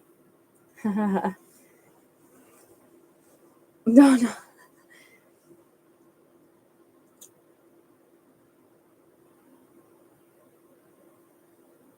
Sometimes this is just internal conflict, which is kind of what it's coming through as, honestly. It's coming through like internal conflict rather than like, oh God, life is falling apart. So I feel like this, I almost want to say loyalty and fulfillment, and then the Grove card. I feel like they're talking about taking care of yourself, basically. Like they're like being loyal to you first and, filling up your cup before, doing everything for everybody else, right? Giving yourself the things that you need, including finding your place and your time, to make time to kind of bring yourself back to, what's the word I'm looking for? Oh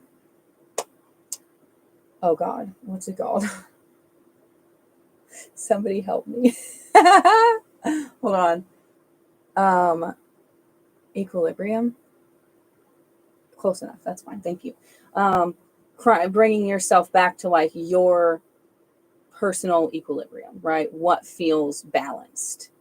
And these, I think, it's the internal conflict and the external conflict. So like this, it's almost like whenever there is a little bit of chaos, do you catastrophize? Like, this like risk, and then invisible, like this is like fear of the unknown kind of thing, fear that like things are going to go this direction. And so I think that the point is start practicing this, right? Like start practicing the taking care of yourself and the prioritizing your peace over whatever is going on with anybody else, right? Start practicing this, and this stuff won't feel like you're just being buried by it every time that something goes wrong.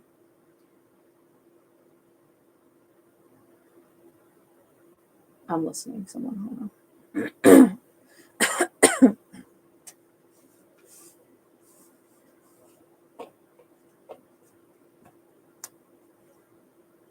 Somebody liked my word, catastrophize. They were like, yep, that's accurate. I like that word, catastrophize. And they said it a few times.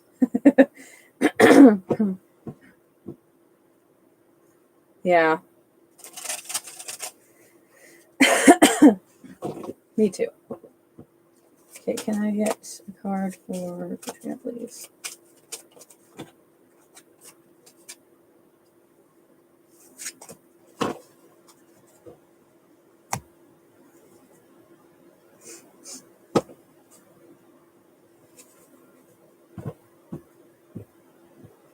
You know, I think I said a thing the other day. This was probably a few weeks ago.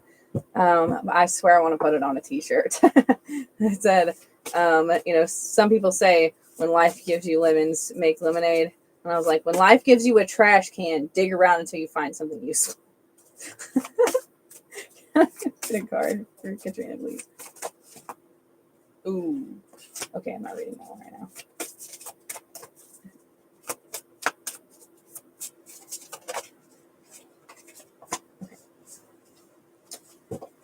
I think it's related to that one.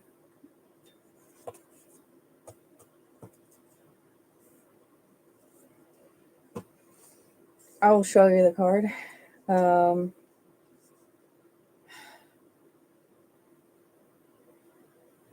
I can read it. Yeah, I could read it.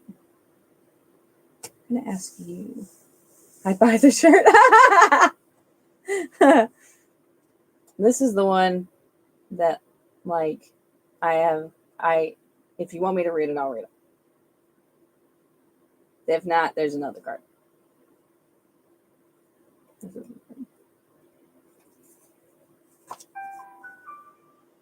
Oh. Oh, okay.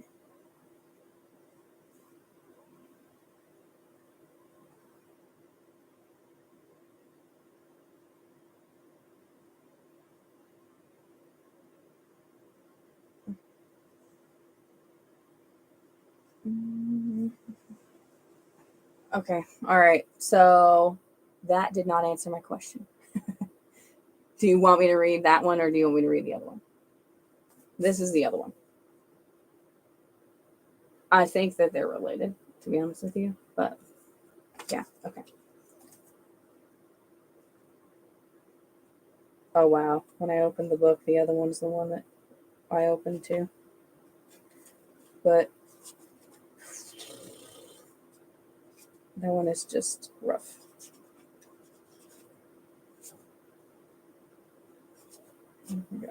Okay. Yeah, I know. If you want, I can. If you want, there's a number in my bio that you can text me, and I will send you a picture of it and the pages if you want. This one is truth. It's just sometimes it's triggering. Okay. Truth. I am willing to look at the truth before me. I see through illusion and delusion. There are times when truth is right in front of us, lit aflame as clear as the eye can see, and yet we don't see it. Perhaps we are wanting a different truth. It hurts too much that we want to deny its existence. There is a fear of following the heart or gut rather than what is logical, or we are wishing for the truth to change into a different form. Whatever the reason, this is a call to look right into the flame of truth. When we break through our ability to see through illusion, we restore our deepest sense of empowerment. When we are willing to sit with truth, no matter how much it hurts or stretches us, that is when we can move forward and make changes that will actually serve a greater good. Illusions can be very comfortable, but not as comforting as sinking into a truth after it stings. The more truth hurts, the more illusion it is shattering within us or around us. Think about ways you might be sacrificing your own truth or sharing untruths for the illusion of making someone more comfortable. This creates more harm to them and yourself. Become aware of what you know to be true, under what is spoken or shared, and witness illusion and truth around you. Consider sharing difficult truths with others and yourself. This doesn't mean feed the catastrophizing. Right? Don't feed the catastrophizing. This means seeing the actual truth, not what you're freaking out about. Or I can give you an example in a second. Okay. Questions: what truth is right in front of me that I don't want to see? How have I not been following my inner truth? And what is my core truth that I have not shared with others? Yep, that's what that's talking about. Then the ritual: gather an unlit candle, timer, and a place to sit uninterrupted. A dark room with doors closed is best, but not mandatory. It doesn't have to be totally pitch black, for the record, okay? Oh, I lost my place. Sorry. Right. Ritual. Okay. Before igniting your flame, state the declaration: I am ready to see deeper truths. Light your flame, give the flame offerings of gratitude with your breath. Set your timer for 5 minutes and gaze into the flame with the question, what does truth want me to know? Then set your timer for another 5 minutes and gaze into the flame with the question, what is true that I have not been wanting to see? Thank the fire and truth itself. Journal or integrate the wisdom as you choose. Okay, I want to say 2 things. First, if anybody is doing one of these and it gets to be too much, especially if there's like trauma and it gets to be too much, it's okay to stop.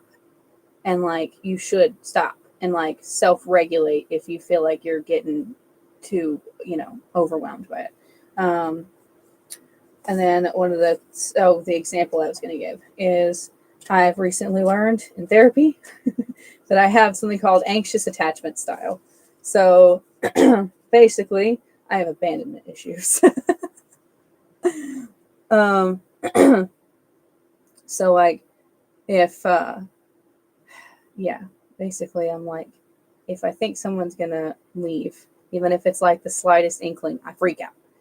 So when it's talking about truth, it's like, this happened today where I was like, okay, I know this is probably just my anxious attachment style, and if this is actually going to happen, me freaking out about it is not going to change it. So I just have to move my focus. You know what I mean? So that was the truth thing, it was like, okay, I know that this feels like the truth, this illusion that like they're gonna leave. This is a friend thing, not a boyfriend thing, by the way. Okay. Oops. I accidentally put the card away, but that's okay. I'm just going to read it. Okay. This one is be yourself. A wise man once said, be yourself. Everyone else is already taken. Now is the time to stand firm in who you are and what you believe. Life has made you the person you are. Do not be ashamed or embarrassed about your weaknesses, nor modest about your strengths. Don't try to hide your weirdness either. It's one of the things that makes you a compelling creature. In a world that demands your conformity and praises your fitting in, loving yourself is an act of rebellion. When you let your true colors shine and fly that freak flag, your fellow weirdos can find you on the universal radar. Your life will change because of this. You'll no longer go where you were tolerated. Instead, you'll go where you are celebrated. So rebel on, you gorgeous freaking weirdo. That's a good one. I like that one. I like a lot of them. Some of them I'm like, ooh, but like, that's a good one. Where are the cards? There they are. Well, I hope that those were helpful. Me too.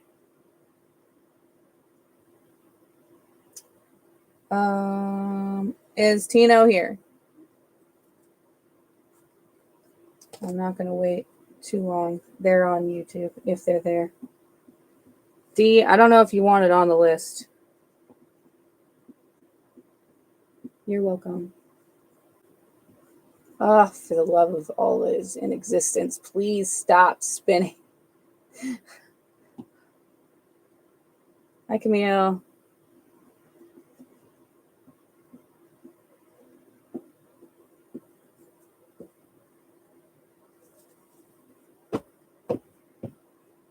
I'm checking over here really quick, so hold on a second.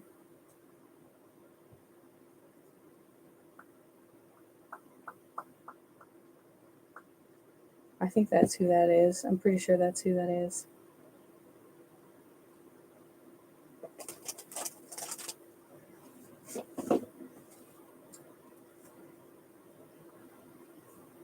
I don't know if Liz is back. Liz, are you back?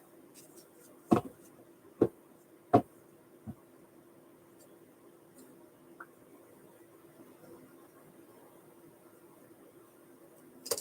right. Okay, good. You're up. Okay, can I get 4 cards for this, please? D, if you want to get on the list, let me know. Okay. Yeah.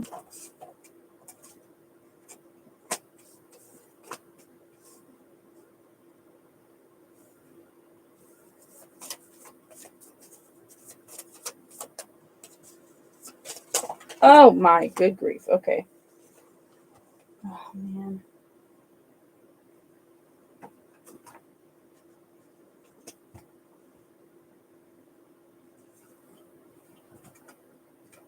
I hope that was the only one that fell down there because I can't bend down any further. Okay. Did I get all the ones off the floor? Okay, so the deck is whole. Thank you. Okay.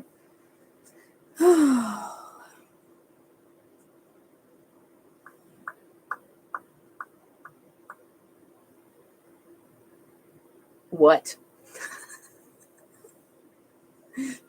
Somebody want to tell me what the hell you're getting at?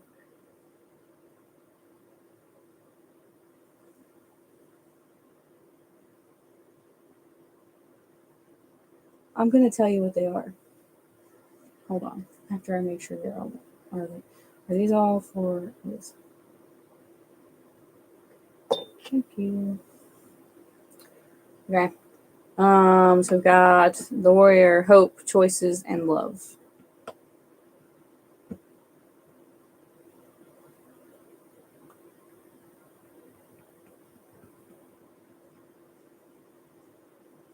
That's why I said what? I'm so confused. Give me another fucking card. That wasn't helpful.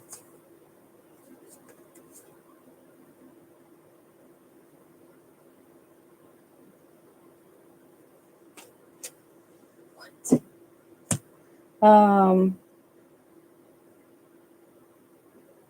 Oh, damn. What? Okay. It was the warrior, hope, choices, and love. And then I was like, huh. And rather than sit here and drive myself crazy, I was like, fuck it, I'll just pull a couple more cards. And then I got, well, they should have been in this order, but confidence, loyalty, and something new. This is very much coming through like relationship. Like, this, the warrior card is like, I want to say it's representing you because you've been through hell for real, man. And so I think that that one is representative of you and like the whole fight that this all has been, right?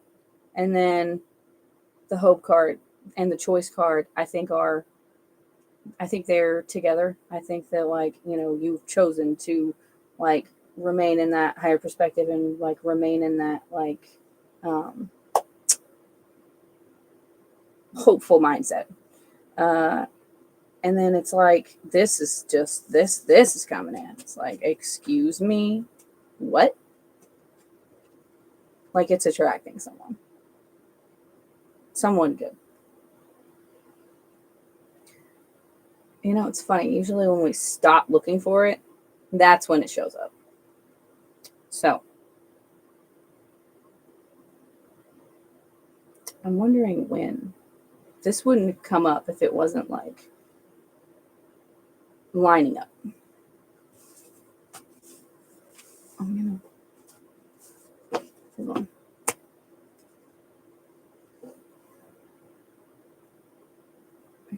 How's this coming in the next, 2 months?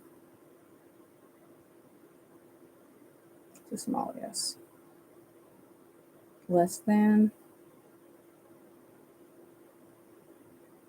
Very small, yes. Oh, slightly bigger, yes. Okay. Somebody that already knows. Somebody new. Somebody totally new. Interesting. They're about to finally give you, it's like everything at once. They're like, all right, she's made it out the other side. Just give her everything because damn.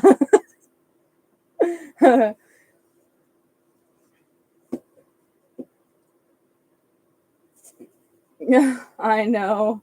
But I think that, I don't know. I would say that might also be what they're talking about with the choices and hope. They're like, if you stay positive, you stay focused on what is right for you coming in, that's what's going to come in. If you hermit mode, then it won't happen yet. Anyway, it won't happen until you're ready for it to happen. Can I get a card for this piece? Oh, that's an interesting.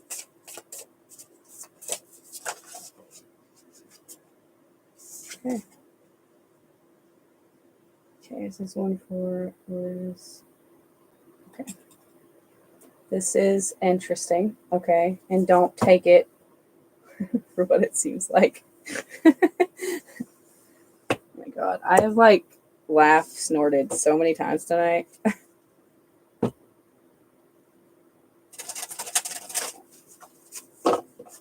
Okay. Hello, can I please get a card? Okay then. I saw that one on the bottom. I was like, I wonder. Well, it was in when I split it anyway.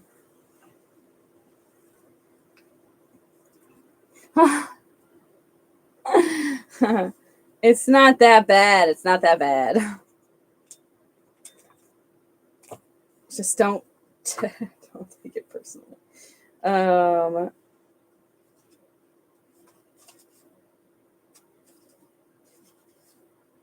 Okay. Because this means both sides. Okay. All right. The card is greed.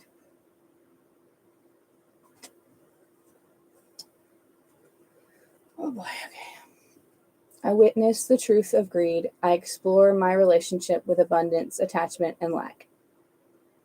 Greed is intermingled with lack, scarcity, competition, status, hierarchy, self-centeredness, excess, and an attempt to meet emotional needs. Greed is seductive and alluring. Have more, have an unending supply of all that brings fulfillment, have security, have all needs met. At what point is enough enough? At what cost is our excess harming others? Greed can transform one into an unrecognizable, monstrous being. I think this one is more about the lack side of it, is what I'm trying to say. We can be greedy with money, material items. It can also be about other people. I think it's both. Okay. We can be greedy with money, material items, power, time, control, and attention.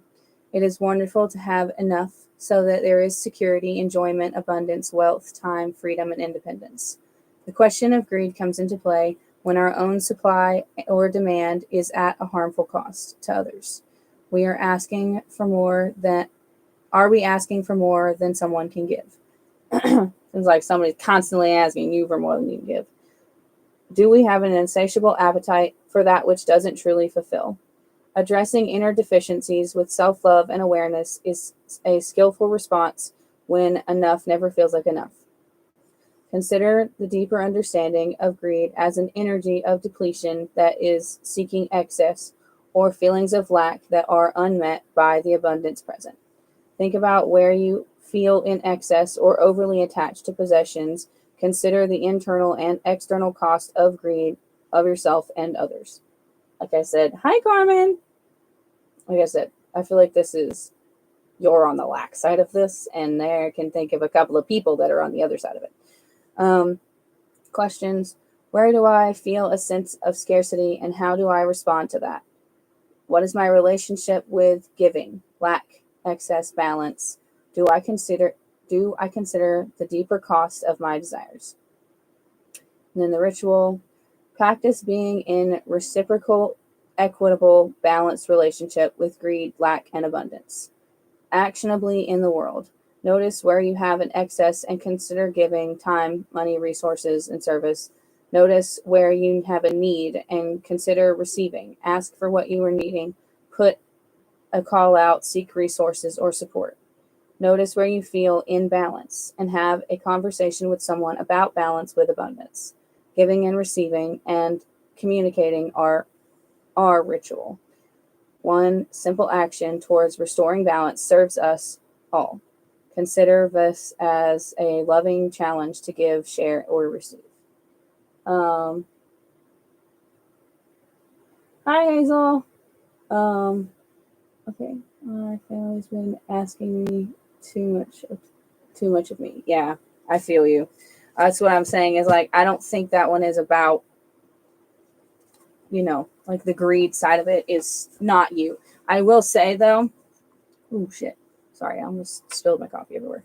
I will say there's one more card, but I will say that I think that if you are in that energy of lack, you know, and not aware of where things are out of balance, like your family asking for too much, etc., I think that could lead potentially to leaning in the other direction once you get someone that's there, Only 2 people have supported me so much, and that's Rose and Isaac that I talked to. Fair. 3 if you count me. Oh no, I'm sorry. I'm gonna be on the list. I'm trying to decide if I want to read.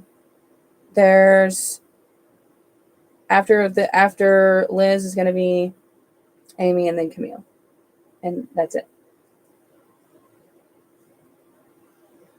Okay, all right. Let's read this one. Yeah, I was just playing. So this one is take action. This is what I think that they're talking about.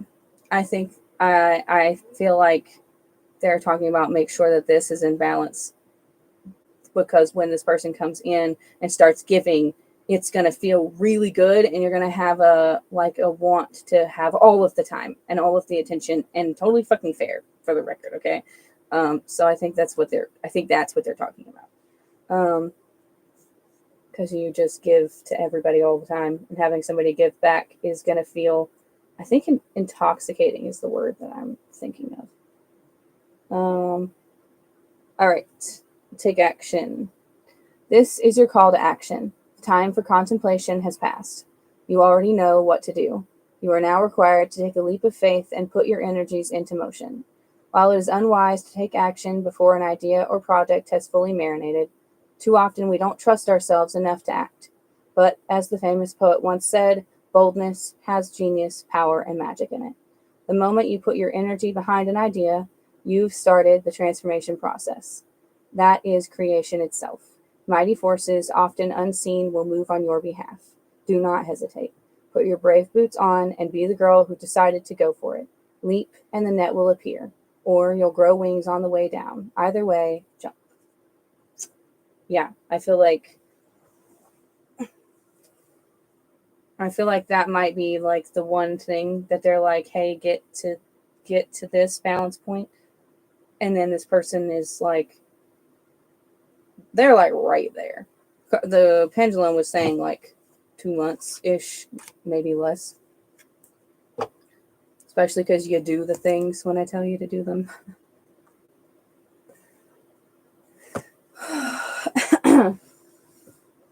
What's wrong, Hazel?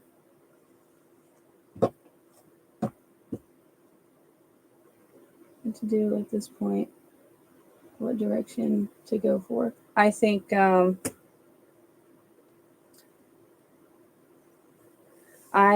that setting the boundaries and enforcing the boundaries and not over giving to the point where you're burning yourself out you know, or even just over giving to a point where you're uncomfortable, you know.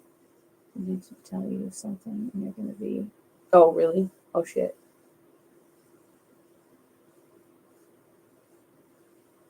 So that's what I think that it's talking about, right? Because you've done the other things. They're like, okay, here's the last thing.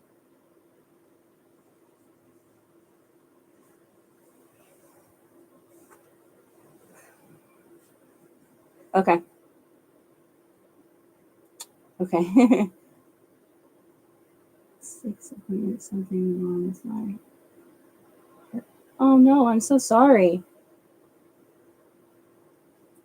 I hope that it gets better. That really, wow, that's a lot of appointments. Also, that's got to be so scary. I'm so sorry. Like I have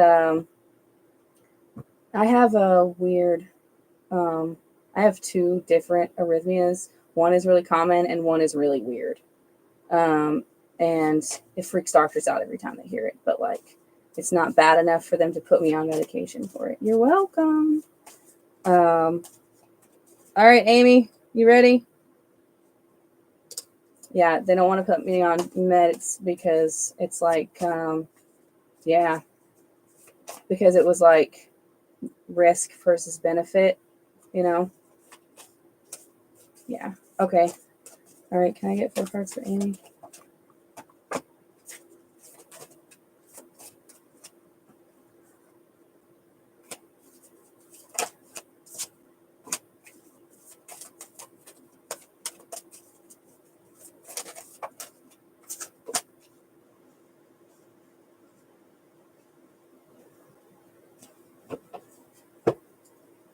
Okay, I don't remember everybody's situation every time.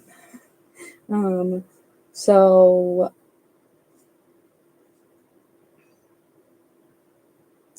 I can't remember if you're in a relationship or not. This is interesting. No, it's okay. Everybody's allowed to be authentic here, you know, as long as it's appropriate for TikTok and doesn't get me in trouble. Oh, fuck, I'm dizzy.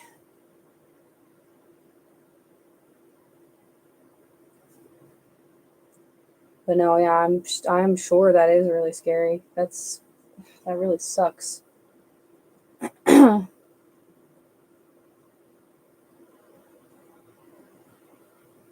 Amy, sorry, maybe I wasn't like clear about who I was talking to. Yeah, I can imagine. I can imagine. I would just, you know, like having the stress and anxiety is not going to be helpful. Like, you know, it could, yeah, I'm going to say be detrimental. So I guess what I would do would be try to distract yourself, you know, like do things to take care of you and just try to stay out of your head until something gets figured out, you know.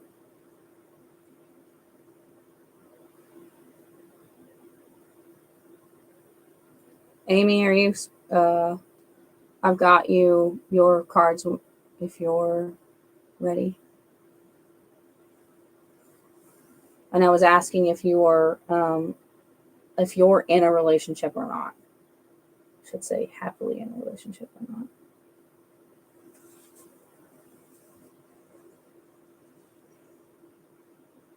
Trying to figure out what the heck they mean. Yeah, I hope so too. I think that I would, like I said, just try to, you know, try to take it easy, find a way to relax, you know. Okay, Amy. All right, just try to take care of yourself and find ways of distracting, you know, like go and just scroll funny stuff, you know. Go look up America's Funniest Home Videos on YouTube. Man, I remember watching that on TV like all the time. Okay, all right, okay, sorry. Amy.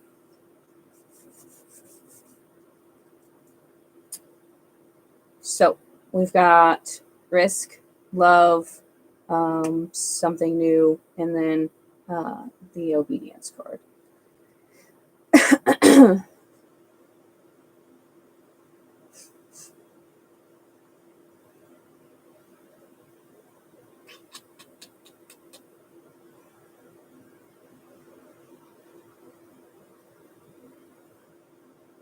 I almost feel like, okay, so the risk card is, I was going to say it's a mindset, but it is also like you putting yourself out there, right? Taking the risk, right? The thing is like you are, yes, I can tell you. So risk, love, something new, and then obedience. And I'll tell you what that one means in a second. So I think that you like want this, but I also think that you're scared about it enough that like you're keeping it away. Which so, and I'm going to show you why. Okay. So the obedience card, this you. I wish that the light was better. I'm sorry. But anyways, so she is balanced up here on this block on one foot. You can't tell because of the lighting. I felt out of place. I feel you. Okay. So I'm gonna, yeah, let me explain this card and then I will make it make sense. Okay. So she's standing here balanced on one foot, right? And she's got sword in one hand, scales in the other, but she's blindfolded. So essentially, like this is you, right? Like, and it's also what you're afraid of ending up as, right? I think that you've been this in a lot of situations and relationships, not just romantic relationships. And so this, like, you know, the having the sword, thinking that like you're going to be able to protect yourself, having the scales because you want to be in balance and you want to find situations where things are balanced, but you're blindfolded. So it's like, how am I going to keep things balanced? How am I actually going to protect myself? And like the reality of the situation is that like all you got to do is step down, right? All you have to do is have the knowing and the perspective and the trust in yourself that whatever comes up, you're going to be able to find that balance point, right? Like you're going to be able to notice red flags and protect yourself. And so I think, it's really about it's not blind faith. It's trusting in your own experience, right? And so I think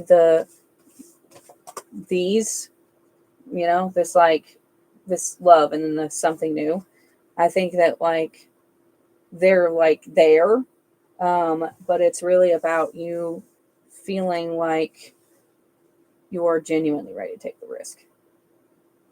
I was gonna say something else. What was it?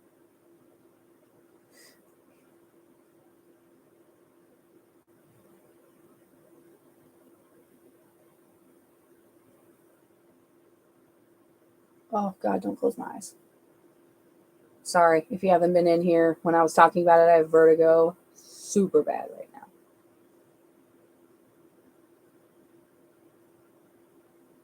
Yeah, I feel like I feel like it's like right there. But I just think that I think that part of you is afraid to take the leap. I'm gonna pull the other ones, and they may be helpful in what you need to do to be there. Because I think like I know some of it's subconscious, but I also know that like it's like, okay, well, I want to find someone, but I also want to make sure that I find someone that's good, and I want to find like the one. I want to find somebody that's going to stick around, etc. Also, part of that is, I know that's what I'm saying is like it's keeping that at bay, right? Just because you're not in a spot where you're totally like ready and accepting it, like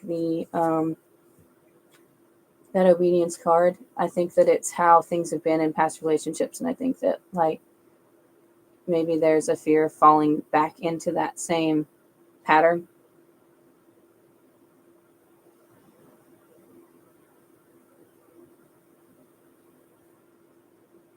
Sorry, I'm trying to stop spinning and I'm also listening. I'm going to pull from these.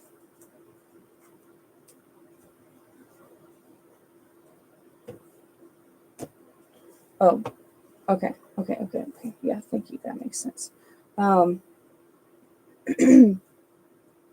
have to be at a place where you can recognize that whoever comes is there for a reason, and if they leave, you will be okay. Right? I think that is. I also think that's hard. Like we all want the one, and we feel like we're wasting our time if it's not that. And that's not the case. If they're not there to stay, they're there as some kind of lesson so that you're in a place for the next person, right? And if what you want to make sure of is right, is that you're not going to be afraid of falling into that pattern, like then either you're going to meet somebody that's going to be a lesson so that you can see that you're not going to fall back into that pattern, which is very likely going to happen. And that doesn't mean that like it's going to drag on for a super long time. It can literally be something where it's like, okay, kind of excited about this. We'll see where it goes. I'm not saying for a fact, okay, because I'm not pulling love cards right now. But, it can be a go out with them for a couple of dates and then it's like, actually, this does not line up. This does not line up. And I can admit that and walk away from it rather than holding on to something that's not for me. That could be a perspective shift that happens for you without meeting someone. And I think that that's what you're that's the spot that you're at right now. Is it's almost like your guides or your higher self, whatever, is saying, okay, let's just give her a chance to figure this out without sending somebody that's going to be, not great. And so, yeah, I'm thinking that's what they're talking about. And there's too many people talking. Hold on, let me make sure this one's for you because I don't know for sure if it is. All right, okay, is this one for me? Thank you.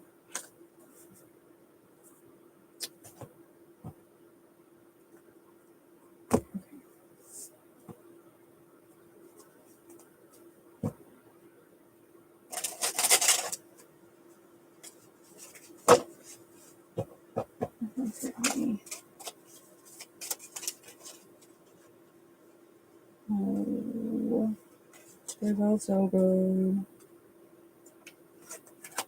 I think you're still healing also.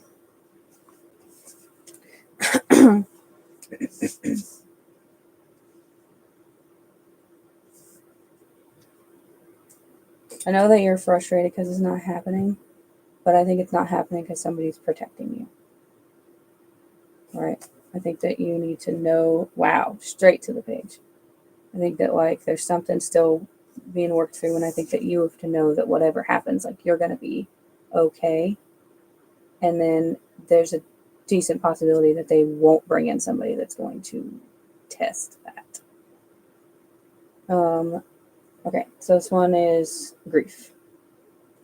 That's what I mean by work through. This doesn't necessarily have to be a relationship. Okay. I honor grief as a sacred process. I allow it to move through me in its own way and time. Grief is a potent force that moves in and through each being in unique ways. Stages, processes, or ways that it is said to be structured only paint a picture of possibility. Grief is like a mysterious umbrella. Under that umbrella lies an infinite possibility of emotion unique to the moment: anger, fear, loss, pain, loneliness, denial, guilt, numbness, or mourning what could have been.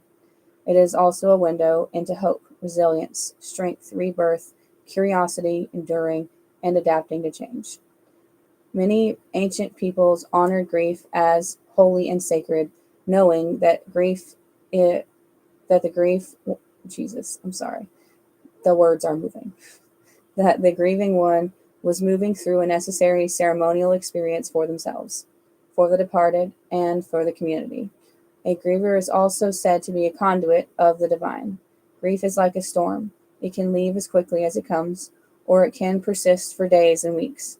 It may contain thunder and darkness, or it may contain sun rays and secret rainbows.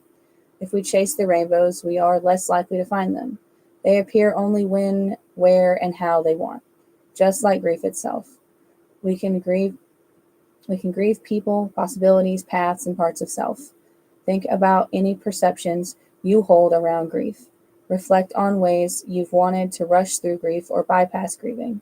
Consider holding grief gently with compassion and tenderness. Invite yourself to see the grieving process as sacred.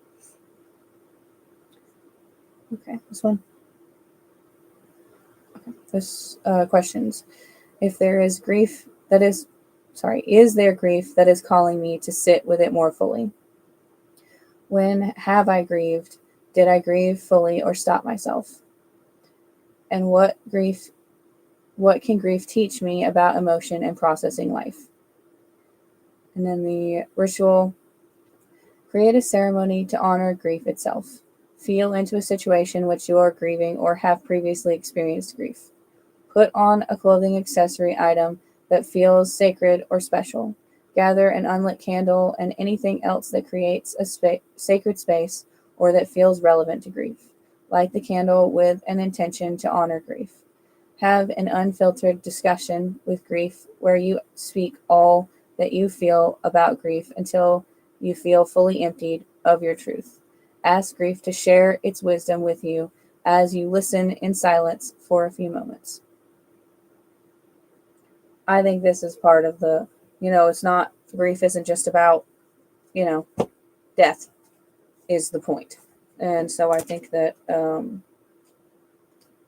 on, this is one of my favorite ones.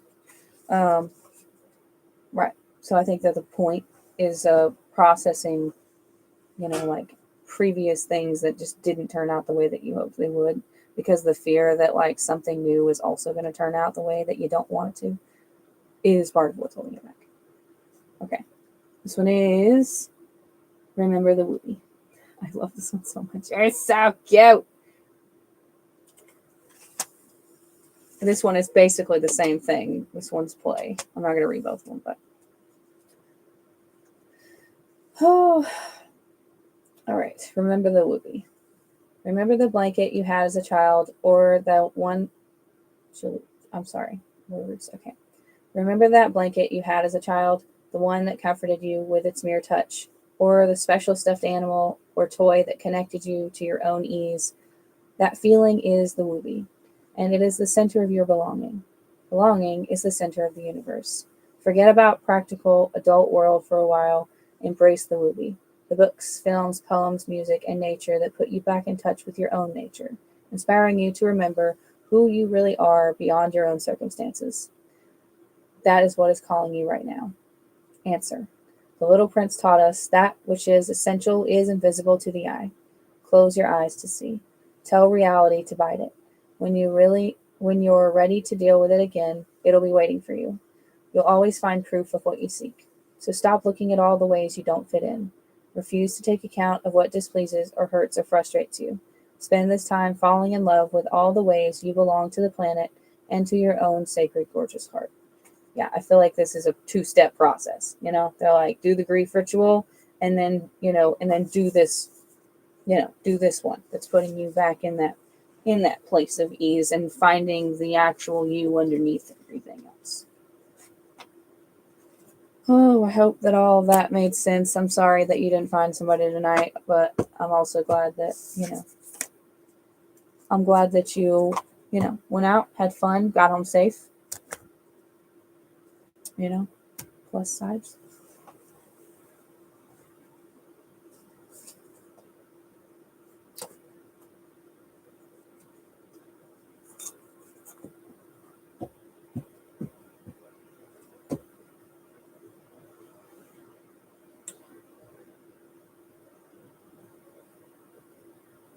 All right.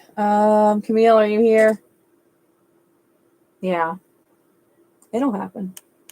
You're welcome.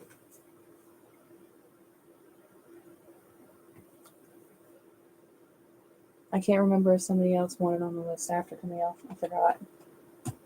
Oh, looking down at my phone is literally like the worst thing I can do. Vertigo, 10 out of 10, would not recommend.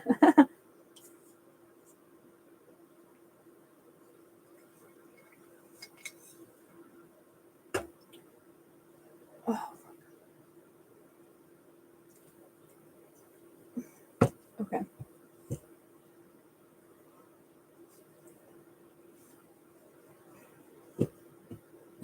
All right, Camille's my last person. If anybody else wants on the list, you can comment your first name. If you're interested in paid reading, pricing is over here. Not doing mediumship tonight. Payment links are in my bio on TikTok and then pinned comment over here on YouTube. Sorry. It's backwards in that way. It's so weird. Can I please get 4 cards with me? Okay then.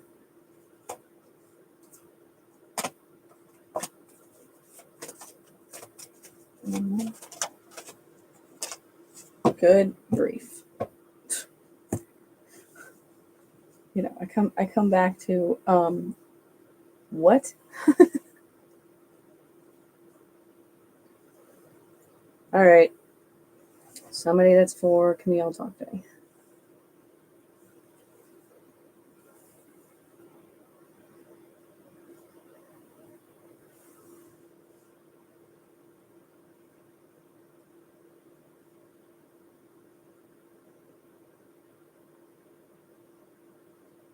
Oh.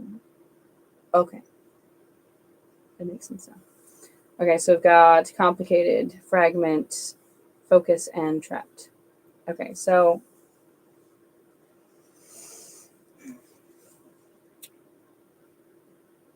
this is similar to what I just told her. Is basically but I think there's maybe a little bit more. So there is like some complicated grief. I want to say maybe even like trauma. Like there's some complicated pain, we'll say pain, that you're still like working on or need to. I'm thinking, I feel like, you do some work and then you're like, okay, I'm good. And then something comes up and you're like, shit, okay, I'm not good. All right, I'll do it now. Okay. Okay, we're good. Never mind, we're not good. So I feel like the focus, whether it's subconscious or, or aware, the focus is that there's still some complicated, painful things that you're working on. And then that's like keeping you stuck. It's keeping you stuck. I think that it feels like there's a lostness to it too. It feels like that's why the complicated, I guess, is, it's like, oh, that's also why it pops up. It keeps popping up, but in different ways. Is, it's like, okay, well, you keep telling me to work this way and I work this way. And then I think I have it figured out. And then this comes up, you know what I mean? So I feel like it's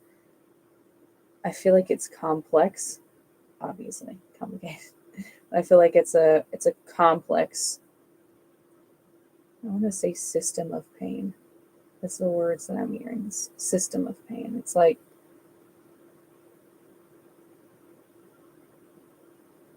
hold on, I'm listening.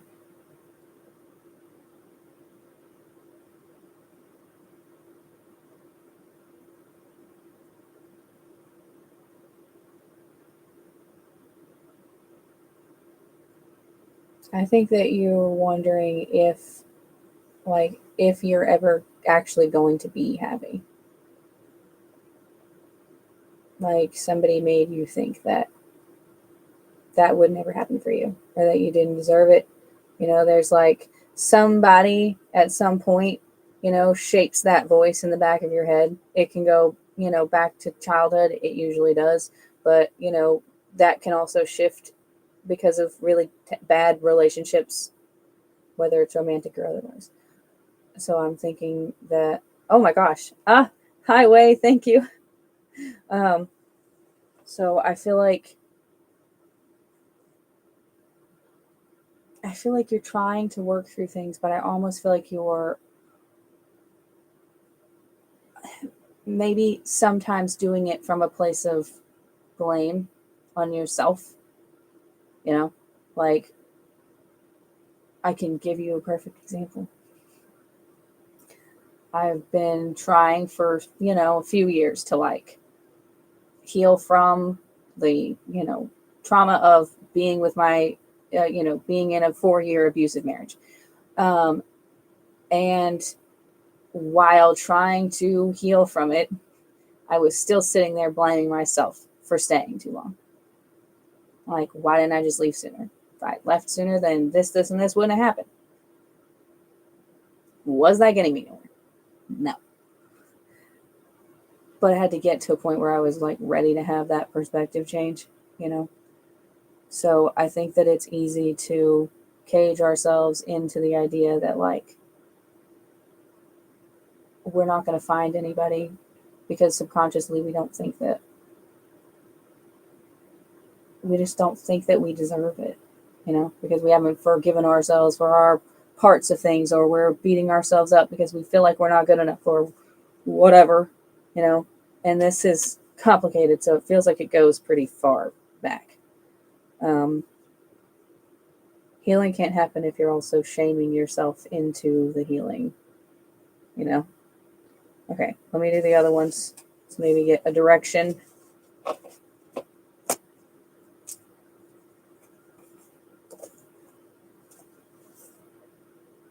Hey, Wei, how are you?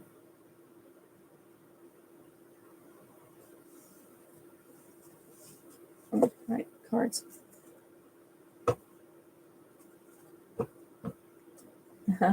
Thank you very much for the gifts. Can I get a card for Camille, please? Oh, wow. I can't. Wow. This is one of those moments where I'm like, damn, like dead on. Oh, also that one is that one.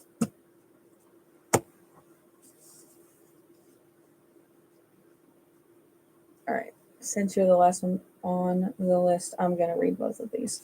Well, also this one. Well, I'm going to read this first. And I know I read this one a minute ago, but I'm going to read it again. Okay. This one is Welcome the Unwelcome. Those pesky details, that unwelcome news, the nagging anxious thoughts, they're a tangle of snakes we can't seem to shake. But nothing shows up in our experience that isn't on our side. Challenges happen for you, not to you. They're a gift from your wilding soul self. Their aim is to shape you into the person your soul wanted to become before it arrived on this planet. This can be hard to believe and even harder to embody, but your soul never draws experience to you that can't be used as a transformative process. Changing your perspective is easier than trying to change the world. See your circumstances as temporary guests in your life. As Rumi once said, this being human is a guest house. Every morning, a new arrival, a joy, a depression, a meanness, some momentary awareness comes as an unexpected visitor. Be grateful for whoever comes, because each has been sent as a guide from beyond. All right, this is the one I laughed at. When it's gratitude or forgiveness. Literally sitting here like talking about forgiveness, and they're like, oh yeah, look.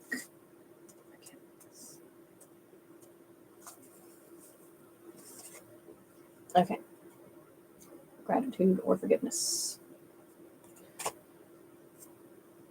The point of power is always in the present moment.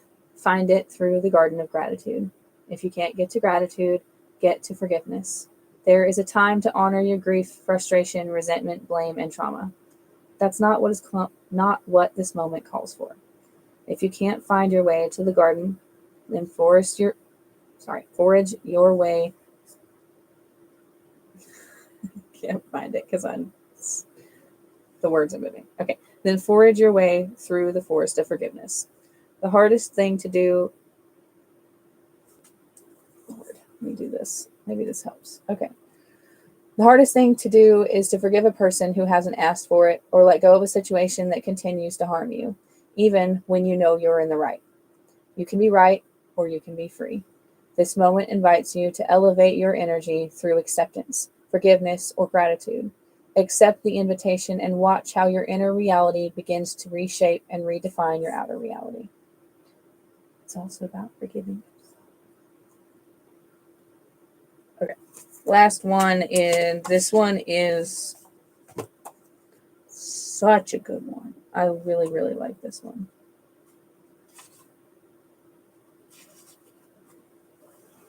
I like this. I like the ritual in this one a lot too. This one and then the one that's like emotions or whatever, where you like sit in the tub and let it drain or whatever. These are my two favorites. Okay, this one is resilience.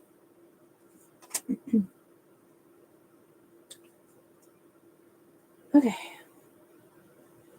Gotta go this way. If I'm looking up, it's less. Okay. I am resilient. Whatever life hands me, I will be refined by it. We grow more resilient by being put to life's tests and challenges, while refining our ability to adapt, recover, cope, and remain balanced. We don't do this by a magical wave of a wand. We do this by going through the difficult experiences and coming out the other side with practical wisdom that has been gained only by living through it. Each and every trauma, tragedy, threat, stressor we have experienced has taught us how to be with that energy and survive, or even thrive. When we know this, we can receive anything that comes our way with the knowing and remembering that not only can we handle it, we can receive it as a teacher and invite it to refine us rather than define us. To know our own resilience gives us a superpower armor of bring it on, I've got this, and I trust in my ability to bounce back. Holding a knowing of resilience can allow us to see challenges as opportunity for growth. It is important to hold awareness of all resilience we already have, thanks to all the adversities we've experienced. Think about the challenges that have made you stronger, capable, more fearless, and ready to face the world. Think about someone who you perceive as resilient and what traits you feel express and radiate that quality. And then the questions. What have been my most challenging life experiences? How have I transformed my pain from difficult experiences?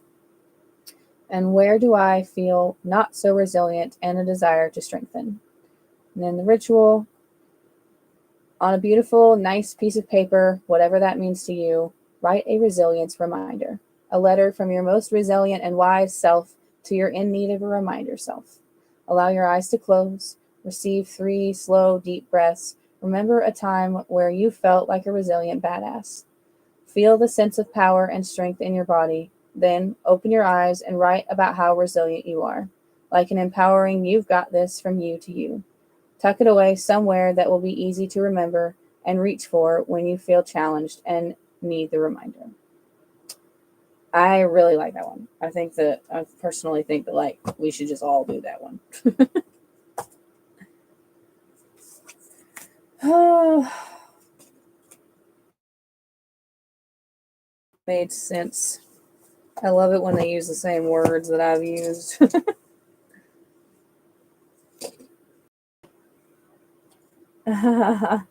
You're welcome. You're welcome. All right. If there's nobody else on the list, I'm going to get off here and I will be on tomorrow. Hopefully on time. for once. Oh, it's so funny when I turn and that light catches my nose ring. It looks really weird. I need to do it again. I can't do it now. Oh, I got it.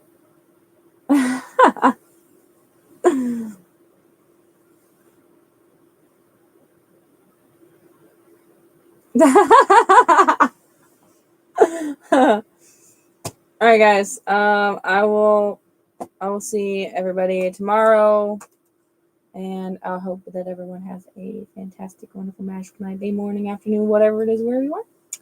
I'll see you guys later. Bye.